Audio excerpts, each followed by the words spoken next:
আমরা যখনই যুবকদেরকে বসতে পারার অনুরোধ জানাই তখন এরা হয়তো লাভ দিয়ে চলে যাবে, নয়তো গার্লফ্রেন্ডের সঙ্গে বাজারে ঘুরতে চলে যাবে। এতক্ষণ ঠিকই বসেছিল, তো বসতে বলা হয় শয়তানের মতো চলে যান কেন? শয়তানের মতো চলে যাবেন কেন? হাদিস করেন আলোচনা হলে শয়তান সেখানে থাকে চলে যায়, তো আপনি শয়তান নাকি কেন চলে যান? তখন সালাত মানুষকে অন্যায় কাজকর্ম থেকে, অশ্লীল কথাবার্তা থেকে, শয়তান থেকে, হারাম কাজকর্ম থেকে দূরে রাখবে। এটা বাণী কার? আল্লাহ। তো আপনি মানিক চক থানা হাজারো মানুষকে পরীক্ষা করে দেখেন, এরা নামাজ পড়ে আবার সুযোগ খায়, এরা নামাজ পড়ে আবার এর স্ত্রী বন্ধন দিতে আজকে আমাদের এই দিনই বৈঠকে ইসলামিক সভায় আলোচ্য বিষয় হচ্ছে শয়তান থেকে দূরে থাকার উপায়। এই সম্পর্কে গুরুত্বপূর্ণ তথ্যবহুল বিবরণের চেষ্টা করব ইনশাআল্লাহ আজ। আমি আমার বক্তব্য শুরু করার প্রথমেই আপনাদের সবার সাথে জরুরি কয়েকটি কথা বলতে চাচ্ছি।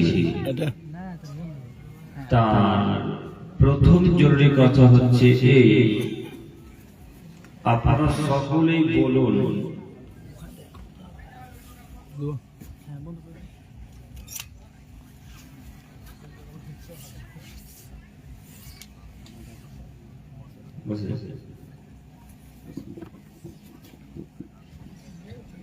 তার জরুরি প্রথম কথা হচ্ছে এই, আচ্ছা আপনারা সকলেই এক বাক্যে উত্তর দিয়ে বলবেন, এখন আপাতত যেভাবে বসে আছেন, যে গতিতে বসে আছেন, এই বসাটা কি মুহাম্মদ সাল্লাল্লাহু আলাইহি সাল্লামের পদ্ধতি হিসেবে বসে আছেন? জি কথা বুঝতে পারেননি মনে হয়। সামনে কয়েকটা মানুষ, তারপরে মধ্যটা পরিপূর্ণ ফাঁকা, তারপর পিছনে বেশ কয়েকটা লোক। তো এই যে বসে আছেন এইভাবে, এটা কি মুহাম্মদ সাল্লাল্লাহু আলাইহি সাল্লামের পদ্ধতি অনুযায়ী বসা হলো? কথা বলেন হলো না। তো আমরা যদি মুহাম্মদ সাল্লাল্লাহু আলাইহি সাল্লামের পদ্ধতি অনুযায়ী বসতেই না পারি, তাহলে তার হাদিস কোরআন মানতে পারবো? জি মানতে তো পারবো না। কেন? বসতেই তো শিখলাম না, তো হাদিস কোরআন কিভাবে মান্যতা দেব? এখন কাজে হাদিস কোরআন শোনার আগে তার পদ্ধতিতে বসা লাগবে। সামনের জায়গাগুলোকে পরিপূর্ণ করুন, তারপরে পিছনে গিয়ে বসবেন। এই যে ভাই রে, আপনারা যারা পিছনে খুঁটির কাছে আছেন, আপনাদেরকে আবার দাওয়াত দেব আমি। এদিকে কি আসা যায় না? কিছু যেমন শয়তান আছে, আল্লাহ নবী বলছেন যে আযান যখন দেওয়া হয়, মুয়াজ্জিন সাহেব যখন আযান দেয়, তখন আযানের শয়তান তার দলবল যত মসজিদের আশেপাশে থাকে, তখন তারা বায়ু ছাড়তে ছাড়তে এত জোরে দৌড়ায়, এত জোরে দৌড়ায়, আযানের শব্দ যেন শুনতে না পায়, দূর দৌড়ে বন জঙ্গলের কোন গহীন ভেতরে প্রবেশ করে যেন আযানের শব্দ দরকার না আসে, এই শব্দ শুনতে যেন না পায়, তাই সে জোরে বায়ু ছাড়তে ছাড়তে পেছনের দিকে পালিয়ে যায়। তো আযানের শব্দ শুনলে কারা চলে যায়? শয়তান চলে যায়। তো আমাদের শব্দ শুনে যারা এখন চলে গেল, এরাও কি তাহলে শয়তান? আমরা যখনই যুবকদেরকে বসতে পারার অনুরোধ জানাই তখন এরা হয়তো লাভ দিয়ে চলে যাবে, নয়তো গার্লফ্রেন্ডের সঙ্গে বাজারে ঘুরতে চলে যাবে। এতক্ষণ ঠিকই বসেছিল, তো বসতে বলা হয় শয়তানের মতো চলে যান কেন? শয়তানের মতো চলে যাবেন কেন? হাদিস করেন আলোচনা হলে শয়তান সেখানে থাকে চলে যায়, তো আপনি শয়তান নাকি কেন চলে যাচ্ছেন? নিজেকে মানবতার পরিচয় দেন, নিজেকে মানুষের পরিচয় দিয়ে পৃথিবীতে বসবাস করার চেষ্টা করেন। বসতে বলা হলো আপনার রাগ দেখে চলে যাচ্ছেন, কি দেখাতে চাচ্ছেন নিজেকে বুঝতে পারলাম না। সম্মানিত উপস্থিতি, আপনাকে অনুরোধ জানাচ্ছি, আপনি যেখানে থাকুন না কেন, আপনি আমাদের স্টেজের সামনে আসুন। ইনশাআল্লাহ আমি আপনার করোনার কোন উপকার করবই করবো ইনশাআল্লাহ। এক। দুই, আমি যতক্ষণ কথা বলবো আপনারা একটু আমার সাথে সকলে কথা বলবেন ইনশাআল্লাহ। ইনশাআল্লাহ ইনশাআল্লাহ। তিন, কথা বলতে গিয়ে যখন হক কথা চলে আসবে, যখন হক কথা বেরোতে শুরু হবে, তখন সব কথা যেন মনে হচ্ছে আপনার বিপক্ষে চলে যাচ্ছে, সব কথা যেন আপনাকে দেখে দেখে আমি আব্দুল করিম বিন আমির ইসলাম বলছি, কিন্তু আদৌ আমি আপনাকে কোনোদিন দেখিনি। যখন আমার সমস্ত কথা আপনার বিপক্ষে চলে যাবে, তখন লুঙ্গি তুলে বাড়ি চলে যাবেন না তো? থাকবেন ইনশাআল্লাহ। কথা তিতা লাগলে একটু বসে থাকবেন, কথা মিঠা লাগলে একটু বসে থাকবেন ইনশাআল্লাহ ইনশাআল্লাহ ইনশাআল্লাহ। দেখি আল্লাহ কত দূর কি বলায় আমাদেরকে। আল্লাহ তোমার কাছে ভিক্ষা চাইছি, তুমি আমাদেরকে কবুল করো, সকলে বলি আমিন। সম্মানিত উপস্থিতি, বলছিলাম আমরা বক্তব্যের বিষয় রেখেছিলাম শয়তান থেকে দূরে থাকার উপায়। কিভাবে শয়তান থেকে দূরে থাকবো তার কয়েকটি কথা বলে আমরা আলোচনা শেষ করবো ইনশাআল্লাহ। শয়তান থেকে যদি দূরে থাকতে চান, তাহলে সর্বপ্রথম যেটা আমাদের কাজ, সঙ্গে সঙ্গে আল্লাহকে ডাকতে হবে। এটা প্রথমত আমাদের কাজ। কেন? শয়তান থেকে যদি কেউ মানুষকে দূরে সরিয়ে রাখতে পারে, তার নাম কি? আল্লাহ। আল্লাহ ব্যতীত কোন মানুষকে শয়তান থেকে দূরে সরিয়ে রাখতে পারে না। অতএব এই প্রেমে, এই অন্তরে যখনই নোংরা চিন্তা ভাবনা আসবে, যখনই খারাপ কোনো চিন্তা ভাবনা আসবে, সঙ্গে সঙ্গে আল্লাহকে ডাকতে বলতে শুরু করেন, আল্লাহ আমি বিতাড়িত আজাদ শয়তান হতে, নিকৃষ্ট শয়তান হতে, জিন হতে তোমার কাছে পানা চাইছি, তোমার কাছে ভিক্ষা চাইছি। আল্লাহ তুমি আজাদকে আমার থেকে দূরে রাখো, এই তোমার কাছে ভিক্ষা চাইছি। এই বলে আল্লাহর কাছে ভিক্ষা চাইবেন। যখনই প্রেমে চিন্তা ভাবনা খারাপ আসবে, নোংরা চিন্তা ভাবনা আসবে, কোথায় ঠিক? আমরা মানুষ, আমরা তো ফেরেশতা নই, তাই না? আমরা তো মানুষ, আমাদের ব্রেনে নোংরা চিন্তা ভাবনা আসবে, এ কথাই স্বাভাবিক। কাজেই যখনই নোংরা চিন্তা ভাবনা আসবে, সঙ্গে সঙ্গে কাকে ডাক দিব? আমরা আল্লাহকে ডাক দিয়ে আল্লাহ তুমি আজাদ থেকে রক্ষা করো, আল্লাহ বদদিন থেকে রক্ষা করো, তোমার কাছে ভিক্ষা চাইছি। এগুলো আল্লাহর কাছে ভিক্ষা চাইতে হয়। শয়তান থেকে দূরে যদি থাকতে চান, তাহলে যে কোনো মূল্যে 5 ওয়াক্ত সালাত আদায় করা লাগবে। যখন মানুষ সালাত আদায় করে, তখন তার কাছে শয়তান থাকতে পারে না। যখন মানুষ আল্লাহর মাসলুক পদ্ধতিতে চলে, তখন তার কাছে শয়তান থাকতে পারে না। যখন মানুষ সালাতকে ত্যাগ করে, তখন তার কাছে শয়তান থাকে। তখন তার পক্ষে সব কাজ করা সম্ভব হয়, তখন তার পক্ষে ভালো কাজ করা সম্ভব, তখন তার পক্ষে খারাপ কাজ করা সম্ভব। অধিকাংশ মানুষ যাদেরকে দেখবেন, যারা জেনাকারী, যারা বিড়িখোর, গুলখোর, গুটখাখোর, গাঁজাখোর, হিরোইনখোর, সুদখোর, যারা, তাদের অধিকাংশ মানুষ বেনামাজি। অধিকাংশ কথা মিলল না মনে হয়? কথা কি মিলে? যারা এই পাপে লিপ্ত, তার অধিকাংশ কি? বেনামাজি। ও আব্দুল করিম সাহেব, আপনার কথা সাথে একমত হতে পারলাম না। কেন? আমাদের এলাকার হাজারো মুসল্লি আছে যারা সালাত আদায় করে আবার ভুলও দেয়। তো কই মানুষকে সালাত শয়তান থেকে দূরে রাখতে পারলো? কথা কি বুঝে আসছে চাচা? কথা বুঝতে পারছেন? আমি যে এখনই বললাম যে মানুষকে নামাজ শয়তান থেকে দূরে সরিয়ে রাখতে পারে, কথা বললাম না? তো যে লোকটা এখন নামাজ পড়ছে, যার মুখে দাঁড়িয়ে আছে, লোকটা দাঁত কালো কুচকুচে গোটা করে হুজুরের মতো হয়ে আছে, তো এই লোকটাকে শয়তান থেকে নামাজ দূরে রাখতে পারবো? পারবো না। তার মানে নামাজের কি আসলে কোনো ক্ষমতা নেই? নাউজুবিল্লাহি মিন যালিক, আছে। নামাজের ক্ষমতা আছে, আসলেই আছে। আল্লাহ তাআলা বলেন, যখন মানুষ সালাত আদায় করে, তখন সালাত মানুষকে শয়তান থেকে, অন্যায় কাজকর্ম থেকে, নোংরা কাজকর্ম থেকে দূরে সরিয়ে রাখে। বাণীকার আল্লাহ। আল্লাহ বাক্য নিয়ে বলছেন, ইন্নাস সালাতা তানহা আনিল ফাহশাই ওয়াল মুনকার। পৃথিবীর মানুষ, তোমরা মনে রাখো, যখন মানুষ নামাজ আদায় করে, যখন মানুষ সালাত আদায় করে, তখন মানুষকে নামাজ, অন্যায়, অশ্লীল কথাবার্তা, নোংরা কাজকর্ম থেকে শয়তান থেকে দূরে রাখে সালাত। তো এখন আমাদের প্রশ্ন, এই গাল কি থানায় মানিকচক, এই মানিকচক হাজারো মানুষ সালাত আদায় করে আবার ঘুষও খায়। তাহলে কই মানুষকে শয়তান থেকে দূরে রাখতে বলল সালাত? কথা কি আমরা বুঝতে পারছি না? আপনারা আমার কথা বুঝতে না পারলে কিন্তু হ্যাঁ দিবেন না। কেন? আমি বুঝে চলে যাবো, তার সকালবেলায় মানিকচকের চাই দেখানো, করিমবাটা কি দিয়ে বললো, কিছুই ছিলাম না। তো কথা না বুঝলে হ্যাঁ বলবেন না। আপনি আবার আমাকে বলেন আব্দুল করিম ভাই কথা বুঝতে পারেন, তুমি আবারও বলবেন শুনলাম, কথা বুঝেন না? আমি বলতে চাচ্ছি আল্লাহ বলছেন যখন মানুষ সালাত আদায় করবে তখন সালাত মানুষকে অন্যায় কাজকর্ম থেকে, অশ্লীল কথাবার্তা থেকে, শয়তান থেকে, হারাম কাজকর্ম থেকে দূরে রাখবে। এটা বাণী কার? আল্লাহ। তো আপনি মানিক চক থানা হাজারো মানুষকে পরীক্ষা করে দেখেন, এরা নামাজ পড়ে আবার সুযোগ খায়, এরা নামাজ পড়ে আবার এর স্ত্রী বন্ধন দিতেও যায়। মানিক চক বন্ধন চলবে না, চলে? এরা সালাত আদায় করে আবার গুটখাও খায়, বিড়িও পান করে, এরকম কমন বিষয় শুধু খাই পান করে। এখন চাচাদের পকেট চেক করে বিড়ি গুটখা পাওয়া যাবে না, পাওয়া যাবে?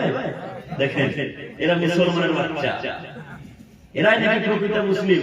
আবার যখন কোন হানাফির বাচ্চা জিজ্ঞেস করে তুমি কি, তো বুক ফুলে হলে হলে খুব বুক ফুলে ক্ষমতা দেখে বলে বেটা তুমি নাম ধরে আহলে হাদিস, তুমি প্রকৃত আহলে হাদিস নাও।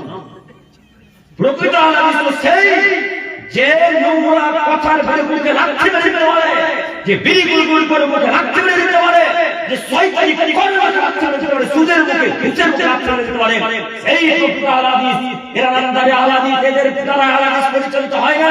সম্মানিত যুবক, আপনাকে অনুরোধ জানাচ্ছি নীতি পরিবর্তন করেন। আপনাকে বলতে চাচ্ছি সালাত যদি আল্লাহর কাছে সুগঞ্জন আদায় করেন, তাহলে সালাত মানুষকে শয়তান থেকে, নোংরা কাজকর্ম থেকে, অশ্লীল কথাবার্তা থেকে বিরত রাখবে। তাছাড়া নামাজ মানুষ অন্যায় কাজকর্ম থেকে বিরত রাখতে পারবে না।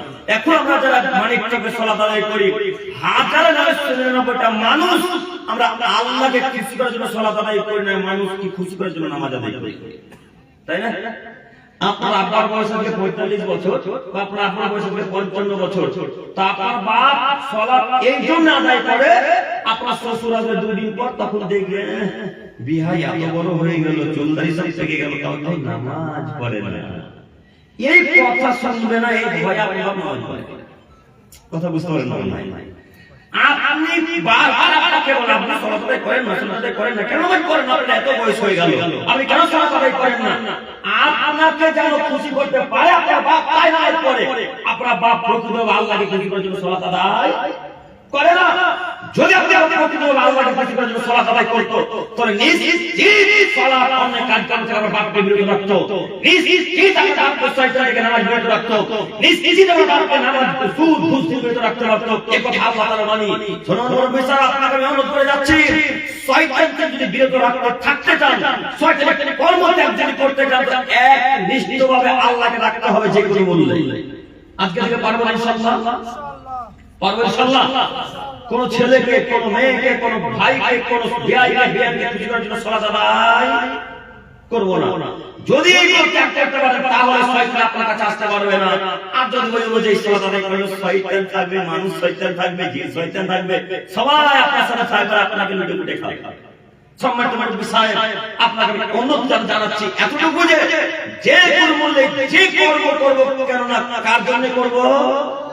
আল্লাহর জন্য। কর্ম যতটুকু হোক না কেন, কর্ম যদি আমি এতটুকু সব কর্ম করি, তো কাকে খুশি করার জন্য করব? আল্লাহকে। যদি এর মধ্যে এতটুকু পরিমাণ মানুষ থাকে, তাহলে শয়তান নিশ্চিত আপনার কাছে যে কথা মাথায় রাখবেন।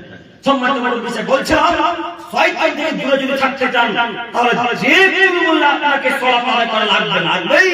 সাথে সাথে আল্লাহ রাসূল সাল্লাল্লাহু আলাইহি ওয়াসাল্লামের কথাকে আপনাকে অক্ষরে অক্ষরে মানতে দিতে হবে, অক্ষরে অক্ষরে।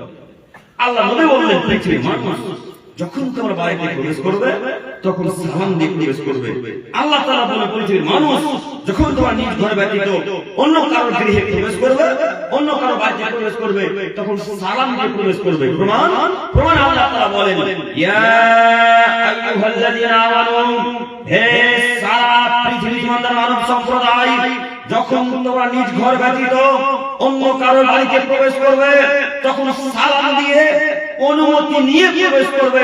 এটা আল্লাহর আদেশ। মুরব্বি সাহেব, আপনি একটা নামাজ দিয়েছে থাকেন, আমি আপনার দৃষ্টি আকর্ষণ করছি। আল্লাহ তাআলা বললেন, হে পৃথিবীর ইমানদার মানব সম্প্রদায়, তোমরা যারা আমাকে বিশ্বাস করো, তোমরা যারা মুহাম্মদ সাল্লাল্লাহু আলাইহি ওয়াসাল্লামকে মেনে নিয়েছো, তোমরা যারা কবর আযাবকে বিশ্বাস করো, তোমাদেরকে বলছি শোনো, তোমরা যখন নিজ ঘর ব্যতীত অন্য কারো বাড়িতে, কোন বন্ধুর বাড়িতে, কোন মায়ের বাড়িতে, কোন ভাইয়ের বাড়িতে প্রবেশ করবে, তখন সালাম দিয়ে অনুমতি নিয়ে প্রবেশ করবে, এটা আল্লাহর আদেশ। এবার আপনাকে আমি বলি, আপনার বাপের বয়স আছে 55 বছর, আপনার বাপ আপনার বন্ধুর বাড়িতে যখন প্রবেশ করে, আপনার বাপ যখন চাচার বাড়িতে প্রবেশ করে, আপনার বাপ সালাম দেয়?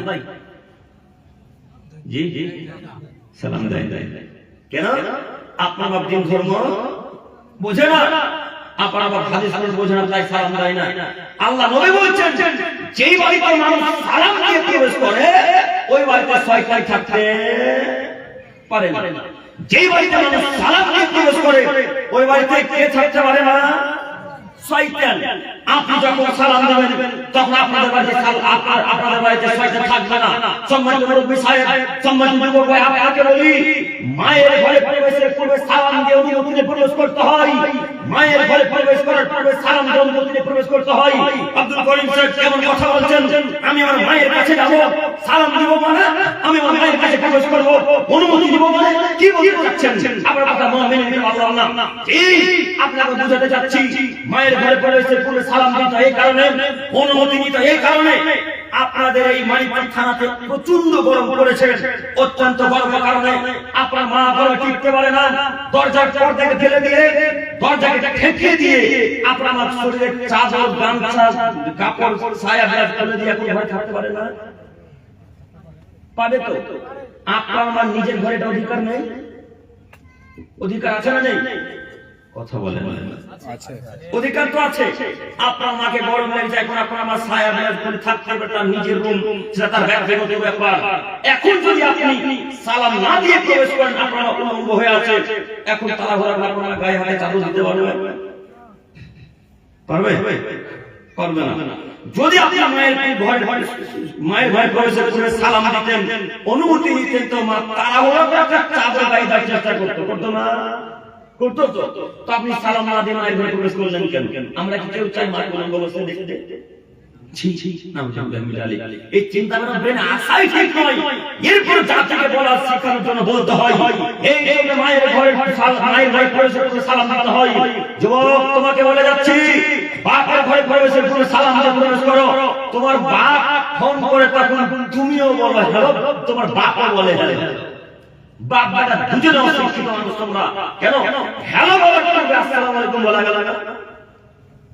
আসসালামু আলাইকুম যখন বলবেন, তখন আপনি বললেন আব্বাকে, আল্লাহ তুমি আমার আব্বার উপরে রহমত, শান্তি, বরকত নাযিল করো। কয়টি বাক্য বললেন? 3টি বাক্য। হ্যালো তো কিছু আছে? এই ভাই, তোমাকে বলছি, মুখ নিচে দিকে তোমাকে বলছি, হ্যালো তো আছে? তুমি যে তোমার বাপকে সালাম ফোন করলে যখন কলকাতা থেকে, তখন বলছে হ্যালো আব্বা কি করছো? তো হ্যালো করে সালাম দিয়ে বলা গেল আব্বা কি করছো বা কি করছেন, এটা বলা যেত না? এই বাপটা বললে আপনার বাপের উপর 3টি দোয়া করুন। 1, আল্লাহ তোমার বাপকে শান্তিতে রেখো। 2, আল্লাহ তোমার বাপকে রহমত তুমি আমার বাপের রহমত নাযিল করো বাপের উপরে। 3, তোমার বাপের টাকা পয়সা ধন দৌলতে বরকত নাযিল করো। এটা দোয়া করুন আপনি। তুমি হ্যালো বললেন কেন? খ্রিস্টানদের মতো হ্যালো বললেন কেন? ইহুদিদের মতো? আজকের পর থেকে এই বাক্য আর বলবেন না ইনশাআল্লাহ। আজকের পর থেকে ভাই হোক, বন্ধু হোক, বোন হোক, যেই হোক একটা কথা বলার পূর্বে কি বলবো? আগে সালাম থাকবে না? আমি বলতে চাচ্ছিলাম, বাড়িতে প্রবেশের পূর্বে সালাম দিয়ে প্রবেশ করতে হবে। মুরব্বি সাহেব, যুবক ভাই, আপনাকে বলি, বন্ধুর বাড়িতে প্রবেশ করছেন, বন্ধুর স্ত্রী, ছেলে মেয়ে কি উলঙ্গ বসে থাকতে পারে? তো আপনি কেন অনুমতি না নিয়ে বন্ধুর বাড়িতে প্রবেশ করলেন? আপনার বন্ধু যত খাস হোক না কেন, যত বেস্ট ফ্রেন্ড হোক না কেন, তবুও বন্ধুর স্ত্রীকে আপনি দেখতে পারেন, বন্ধুর মাকে আপনি দেখতে পারেন, বন্ধুর বোনকে দেখতে পারেন? কোনদিনও দেখতে পারেন না, কোনদিন কেন দেখতে পারেন না? অনুমতি না নিয়ে সালাম না দিয়ে বন্ধুর বাড়িতে প্রবেশ করলেন কেন? আপনি জানেন না, সালাম না দিয়ে প্রবেশ করে গরু ছাগল কে প্রবেশ করে? কথা বলেন না। আপনারা বাংলাদেশের বক্তব্য শুনেন না নাকি? শুনেন? কই বুঝতে পারি না মনে হচ্ছে। বাংলাদেশে যখন আমরা বক্তব্য দিতে যাই, তখন বক্তব্য গতি আলাদা হয়। কেন জানেন? যে বাংলাদেশের শ্রোতারা খুব অ্যাক্টিভ। ওরা বক্তা কি বলছে না বলছে, মুখ দিয়ে কথা বেরোতে না বেরোতে বুঝে না যে কি বলতে চাচ্ছে। তাই বক্তব্য শেষ হলে ঠিক না, দেখেন? তো আমি ওরকম চেতা পছন্দ করি না। বাংলাদেশে মাঝে মাঝে ভয়ও লাগে। এত জোরে চেঁচাচ্ছে, স্টেজ কাঁপে মাঝে মাঝে। তো আপনাদের কাছে বলতে চাচ্ছি, কথা কি বোঝা যাচ্ছে? সালাম দিয়ে প্রবেশ করে না কে? গরু ছাগল। যখন গরু ছাগলগুলো মাঠে চড়ে আপনাদের এলাকায়, সন্ধ্যার সময় যখন বাড়িতে প্রবেশ করে, সন্ধ্যার সময় যখন আসে বাড়িতে গরু ছাগলগুলো, গহীর ঘরে যখন প্রবেশ, গহীর ঘরে কি বলেন, কথা মিলে কি, কথা মিলে না, তো গোয়াল ঘর না, গোয়াল ঘরে যখন প্রবেশ করে তো বাড়ির মেন গেট দিয়ে তো যাওয়া লাগে, তো মেন গেটে প্রবেশের সময় গরু ছাগলগুলো সালাম দেয়, দেয় না, কেন দেয় না?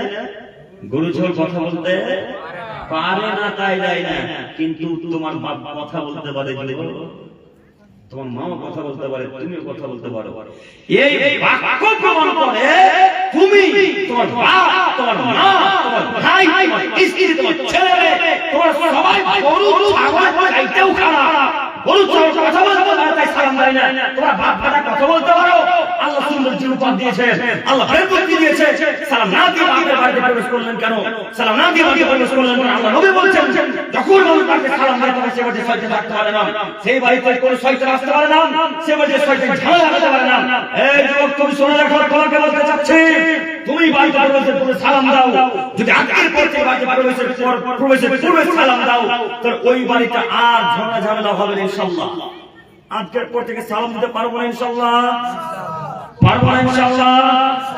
এ কথাই চূড়ান্ত সত্য যে সালাম আলাইহি ওয়া রহমত নাজিল হয়। মুহাম্মদ সাল্লাল্লাহু আলাইহি ওয়াসাল্লাম বলেন, আমি একটা হাদিস পেশ করে আপনাকে দেখাতে যাচ্ছি।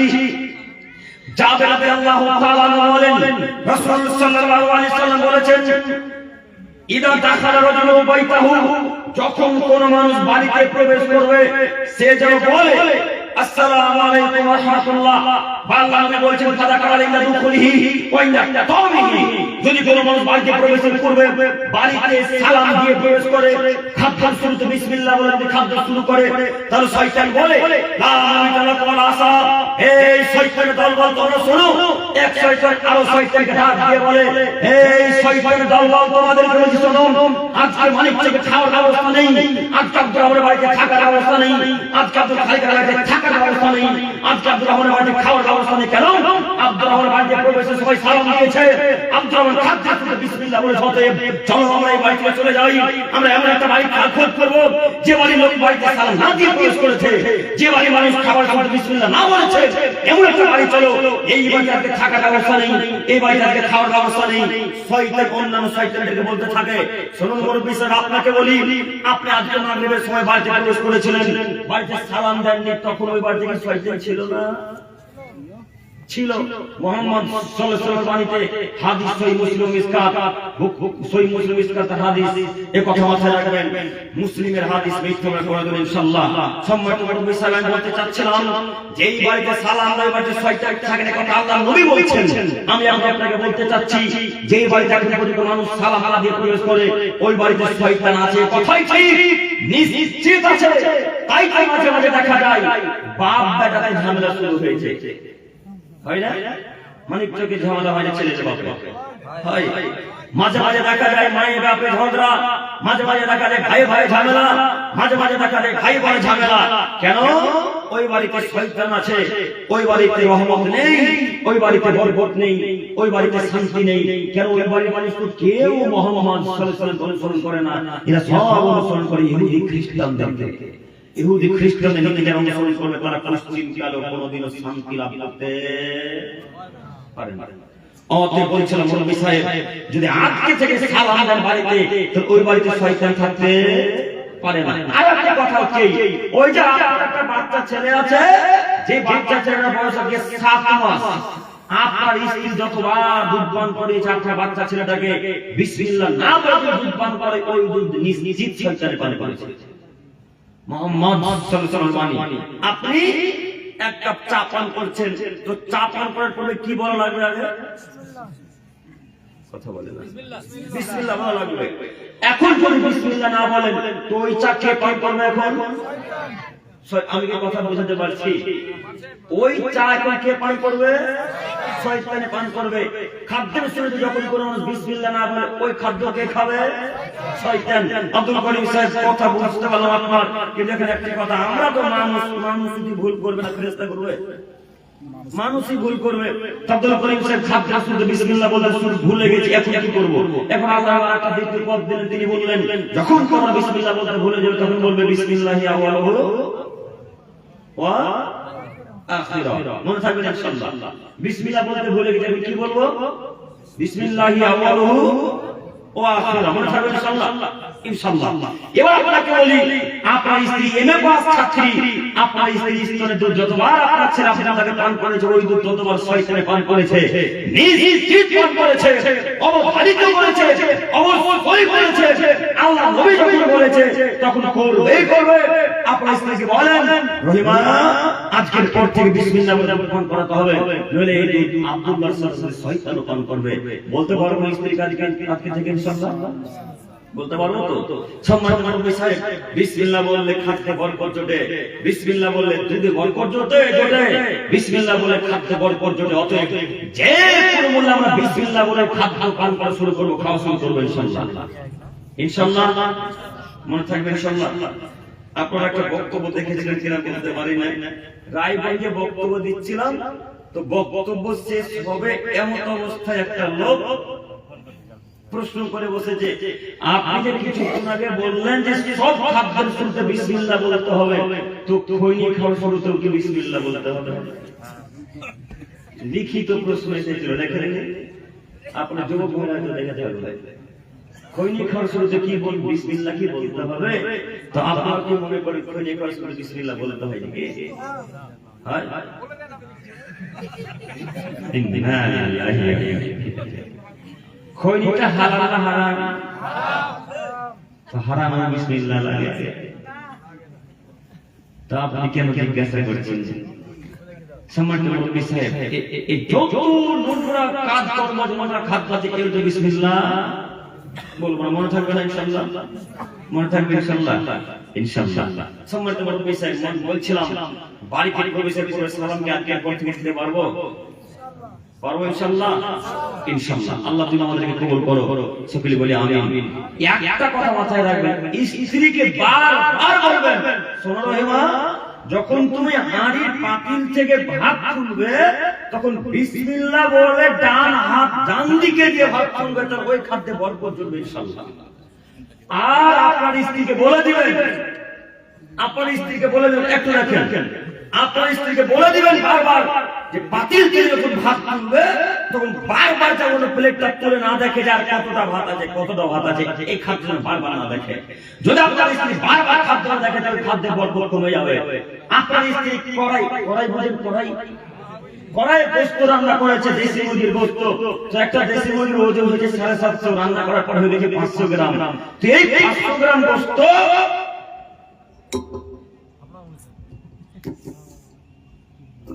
এই 500 গ্রাম গোস্ত আপনার স্ত্রী বলছে 10টা লোকে কিভাবে হয়, 10টা লোকে কিভাবে হয়, তো 5 জনের খাওয়া হয়ে গেছে, আর বারবার আপনার স্ত্রী উঠিয়ে দেখছে প্লেটটা কতটা আছে, কতটা আছে, কতটা আছে, কতটা আছে।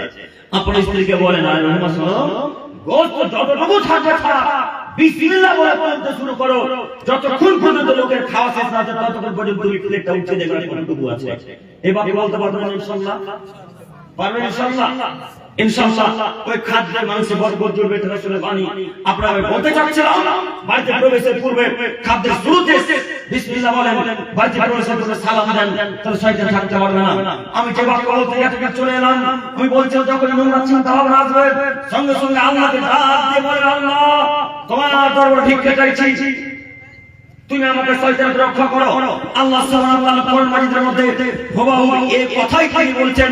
মহান আল্লাহ তাআলা বলছেন, ওয়াইম্মা ইয়ানাযাকান্নাকা মিনাশ শাইতানির নাযগ, পৃথিবীর মানুষ তোমরা মনে রেখো, যখন শয়তানের মন্ত্রণা, যখন শয়তানের ওয়াসওয়াসা, শয়তানের খারাপ চিন্তা ভাবনা তোমাদের ব্রেনে চলে আসবে, যখন তোমাদের অন্তরে শয়তান বসে যাবে, তখন তোমরা আমাকে বলো, আল্লাহ তোমার কাছে ভিক্ষা চাইছি, বল আদাদিন নিকৃষ্ট খারাপ শয়তান হতে আল্লাহ তোমার কাছে ভিক্ষা চাইছি, তুমি শয়তান থেকে আমাদের দূরে রেখো।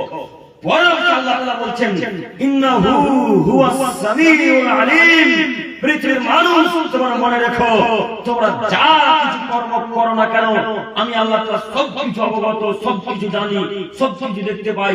এই কথা আল্লাহ তাআলা বলছেন। ও যুবক ভাই, আপনার সাথে জরুরি এখানে দুই একটি কথা, এই যুবক ভাই আপনার সাথে আমার জরুরি দুই একটি কথা আল্লাহ বলছেন, ইন্নাহু আলিমুল বিদাতিস সুদূর, তোমাদের অন্তরে কি কথা হচ্ছে না হচ্ছে, অন্তরে কি পরিকল্পনা চলছে না চলছে, আমি আল্লাহ তাআলা সেটা বুঝতে পারি, আমি সেটাও আল্লাহ জানি। এবার আপনাকে বলি, আপনি রাতের বেলায় লেপের তলে, খুব অন্ধকার রাত্রি, শীতের রাত্রিতে লেপের তলে আপনি ওই যে অশ্লীল ভিডিও ব্লুপ্রিন্ট দেখতে শুরু করলেন, এটা মনে হয় আল্লাহ দেখতে পারবেন ভাই, এটাও আল্লাহ ভাই। তাহলে লেপের তলে ঢেকে রাখার কি প্রয়োজন হলো? এই যে ভাই আপনাকে বলছি, ওই যে সেই দিন আপনি আপনার গার্লফ্রেন্ডের সাথে গাছের আড়ালে লুকিয়েছিলেন, কি কুকর্ম লিপ্ত ছিলেন, ওই কুকর্মে আল্লাহ আমরা দেখতে পারবো না, পাই পেয়েছে, ওটা আল্লাহ পেয়েছে। তাহলে গাছের আড়ালে থাকার কি প্রয়োজন? কথা মনে বুঝতে পারেন না? এই ভাই আপনাকে বলি, ওই যে রথবাড়িতে একটা পার্ক আছে স্টেশনের পাশে, জানেন না মনে হয়? জানেন কি? আপনাদের রথবাড়ি মালদা পার্ক চেনেন না? একটা স্টেশনের পাশে একটা পার্ক আছে, ছোট্ট নোংরা নিকৃষ্ট পার্ক। ওই পার্কে আপনি আপনার গার্লফ্রেন্ডকে নিয়ে গেছেন, গাছের আড়ালে কুকর্মে লিপ্ত ছিলেন, এটা আল্লাহ আপনি দেখতে পান না, পেয়েছে? এটাও যদি দেখতে পাই, তাহলে আপনার গার্লফ্রেন্ডকে ওই জায়গায় নিয়ে যাওয়ার কি প্রয়োজন হলো? আপনি যেই কর্ম করেন না কেন, আল্লাহ তাআলা সব একেবারে এই জায়গায় জল জল জল জল জল জল করে কিয়ামতের মাঠে একটা দিকে তার নাম আল্লাহ। আল্লাহ সব কিছু দেখতে পান, সব কিছু বুঝতে পারেন। তাহলে আল্লাহকে লক্ষ্যে কি কোনো লাভ হলো? কোনো তো লাভ হলো না। তো আপনি আল্লাহকে লক্ষ্যে কাজ কর্ম করছেন কেন? আপনি আল্লাহকে লক্ষ্যে যাচ্ছেন কেন? আপনি পৃথিবীর যে কোনো প্রান্তে চলে যান না কেন? আপনি চলে যান না কেন পৃথিবীর যে কোনো প্রান্তে? আপনি সমুদ্র অতল গহ্বর করে ঢুকে যান, পাকে ফেলে ঢুকে যান, গাছ চিরে ফেলে গাছের ভিতরে ঢুকে যান, আল্লাহ তাও দেখতে পারে, আল্লাহ সেটাও বুঝতে পারে। এই যুবক শোনো, তুমি তোমাকে বলে যাচ্ছি, তোমার অশ্লীল ভিডিও আছে, তুমি নোংরা ভিডিও লিপ্ত থাকো, তুমি নোংরা ভিডিও আসক্ত রয়েছো, আজ পর্যন্ত তুমি নোংরা কাজ করে ব্যস্ত আছো, তোমাকে বলে যাচ্ছি, তুমি যে কর্ম করছো আল্লাহ তাআলা কিয়ামতের মাঠে জল জল জল জল জল জল করে ইজ্জত করে, ফুল এই জায়গায় ফোরকে ইজ্জত যেমন হয়, ওই কিয়ামতের আপনার কাজ কর্ম দেখে দিবেন। মুরব্বি সাহেব, আপনি যে কর্ম করেছেন সেই কর্ম দেখে দিতে পারে। আপনি বিশ্বাস করুন, আল্লাহ আল্লাহর কসম, আল্লাহ আল্লাহর কসম, আল্লাহ আল্লাহর কসম, যেইভাবে এই দুই আঙ্গুলের মধ্যখানে, এই দুই আঙ্গুলের মধ্যখানে যেভাবে বিড়ি, সিগারেট, গাঁজা, হেরোইন, ইয়াবা, কেরাঙ্গা যেভাবে ধরে থাকবেন, ঠিক ওইভাবে আল্লাহ জল জল জল জল জল জল করে কিয়ামতের মাঠে দেখাবেন। তার নাম আল্লাহ। আল্লাহ একটা কর্ম ছাড়বেন না, আল্লাহ একটা কর্ম বাদ দিবেন না, যে যা কর্ম করবে তাই দেখে না হবে। এই জায়গায় ফোরকে যেমন এই যেমন ভিডিও হয়, ফোরকে ভিডিও হয়, ফোরকে ভিডিও আপনি দেখেন, এই গালে কটা দাড়ি আছে, এই ভুলুতে কটা চুল আছে, তাও ফোরকে ভিডিওতে বোঝা যায়, এই ভিডিওতে বোঝা যায়। ঠিক তেমন আপনি মানুষকে দেখতে পাবেন, আপনার কর্ম দেখতে পাবেন, তাতে করে সন্দেহ জাগবে কিয়ামতের মাঠে, এই আল্লাহ তাআলা দেখাবেন। তো আপনাকে বলে যাচ্ছি, আপনি ইমাম সাহেবকে লুকিয়ে, সর্দারকে লুকিয়ে, গ্রামের মানুষকে লুকিয়ে টাকা মারলেন কেন? ইমাম সাহেবকে লুকিয়ে, সর্দারকে লুকিয়ে বিড়ি পান করা শুরু করলেন কেন? আপনার মুরব্বি সাহেব আপনাকে ভালোভাবে চিনি, ইমাম সাহেব যখন দেখেন হাতে যদি বিড়ি থাকে, তো বিড়িটাকে মুঠ বুঝে নেন, সুশক্ত করে করেন না? মানিক চোখের মানুষ করে না, করে মানে ওর লজ্জা, ইমাম সাহেব যদি দেখে রেখে শুক্রবার বলে দিবে যে খুতবা দেয়, তাই উনি খুব শক্ত আকারে ধরে নেয়। উনি বলছেন হাত পুরো যাবে, তবু সিগারেট কিন্তু মুখ খুলে বলে দেখে নিবে। তো আসলে ইমাম সাহেব কি এত বোকা? এই ফাঁক ভাঙা দিয়ে তোমার বেরোবে না, বেরোবে তো এখন তো বোঝা যায় যে একটা বিধি খোঁজ। আর এই লোকটা যখন মসজিদে বিচার করতে বসে, তখন মনে হয় এর মতো ফেরেশতা পৃথিবীতে আমি না। হ্যাঁ, কথা মিলে না মনে না? এর মতো ফেরেশতা পৃথিবীতে নাই। ও পৃথিবীর সবথেকে বড় লেভেলের হারামখোর। শুনুন মুরব্বি সাহেব, আপনাকে আমি অপমান করতেছি না, আমি আপনার ছেলের মতো, আমি আপনার নাতিপোতার বয়সী ছিলাম, আমি আপনাকে অনুরোধ জানাচ্ছি, নিজে পরিবর্তন করেন। যেই কর্ম করেন না কেন, ইমাম সাহেবকে লুকান, সর্দারকে লুকান, কেসিয়ারকে লুকান, যাকে লুকান না কেন, সব কর্ম দেখতে পান কে? আল্লাহ। অতএব আল্লাহকে ভয় করে কর্ম করব। ইমাম সাহেব আবার কে? আব্দুল করিম আবার কে? সর্দার আবার কে? কেসিয়ার আবার কে? এমএলএ আবার কে? যে কোনো কর্ম যদি করতে হয় ভয় করে, কাকে ভয় করব? আল্লাহকে মনে থাকবেন ইনশাআল্লাহ। সম্মানিত বিষয়ে বলতে চাচ্ছিলাম, নোংরা চিন্তা ভাবনা আসলে আল্লাহকে ডাকা শুরু করেন, এটা আল্লাহ তাআলা মানি। এর জন্য বলেছিলেন যুবক ভাই, আপনাকে যখনই গার্লফ্রেন্ডের কথা মনে পড়ে তখন কাকে ডাকবেন? আল্লাহকে। যখনই নোংরা চিন্তা ভাবনা আসবে কাকে ডাকবেন? আল্লাহকে। আল্লাহকে শুনুন যুবক ভাই, আপনাকে শতদিন বলেছি যে যার জন্য বলছেন তোমাকে ছাড়া বাঁচবো না, তুমি না হলে আত্মহত্যা করবো, তুমি না হলে গলায় দড়ি দেবো, তোমার মাথায় গোবর আছে যুবক। তুমি আজকে বিষ খেয়ে মরে দেখো, ওই মেয়েটা কালকে আর একটা বয়ফ্রেন্ড এর রথবাড়ি পার্কে যাবে। তুমি মহিলাকে ছিল না যুবক, সঙ্গে সঙ্গে ফাঁসতে দিতে পারেন নবীকে, তুমি তো কে? সঙ্গে সঙ্গে ফাঁসতে দিতে পারেন নবীকে, রাসূলকে, তুমি আবার কে? তুমি আমি তার কাছে কিছুই মূল্যতা রাখি না, বংশ মান্যতা রাখি না, তাই না? আপনারা জানেন না ইউসুফ জুলেখার ঘটনা? জানেন তো?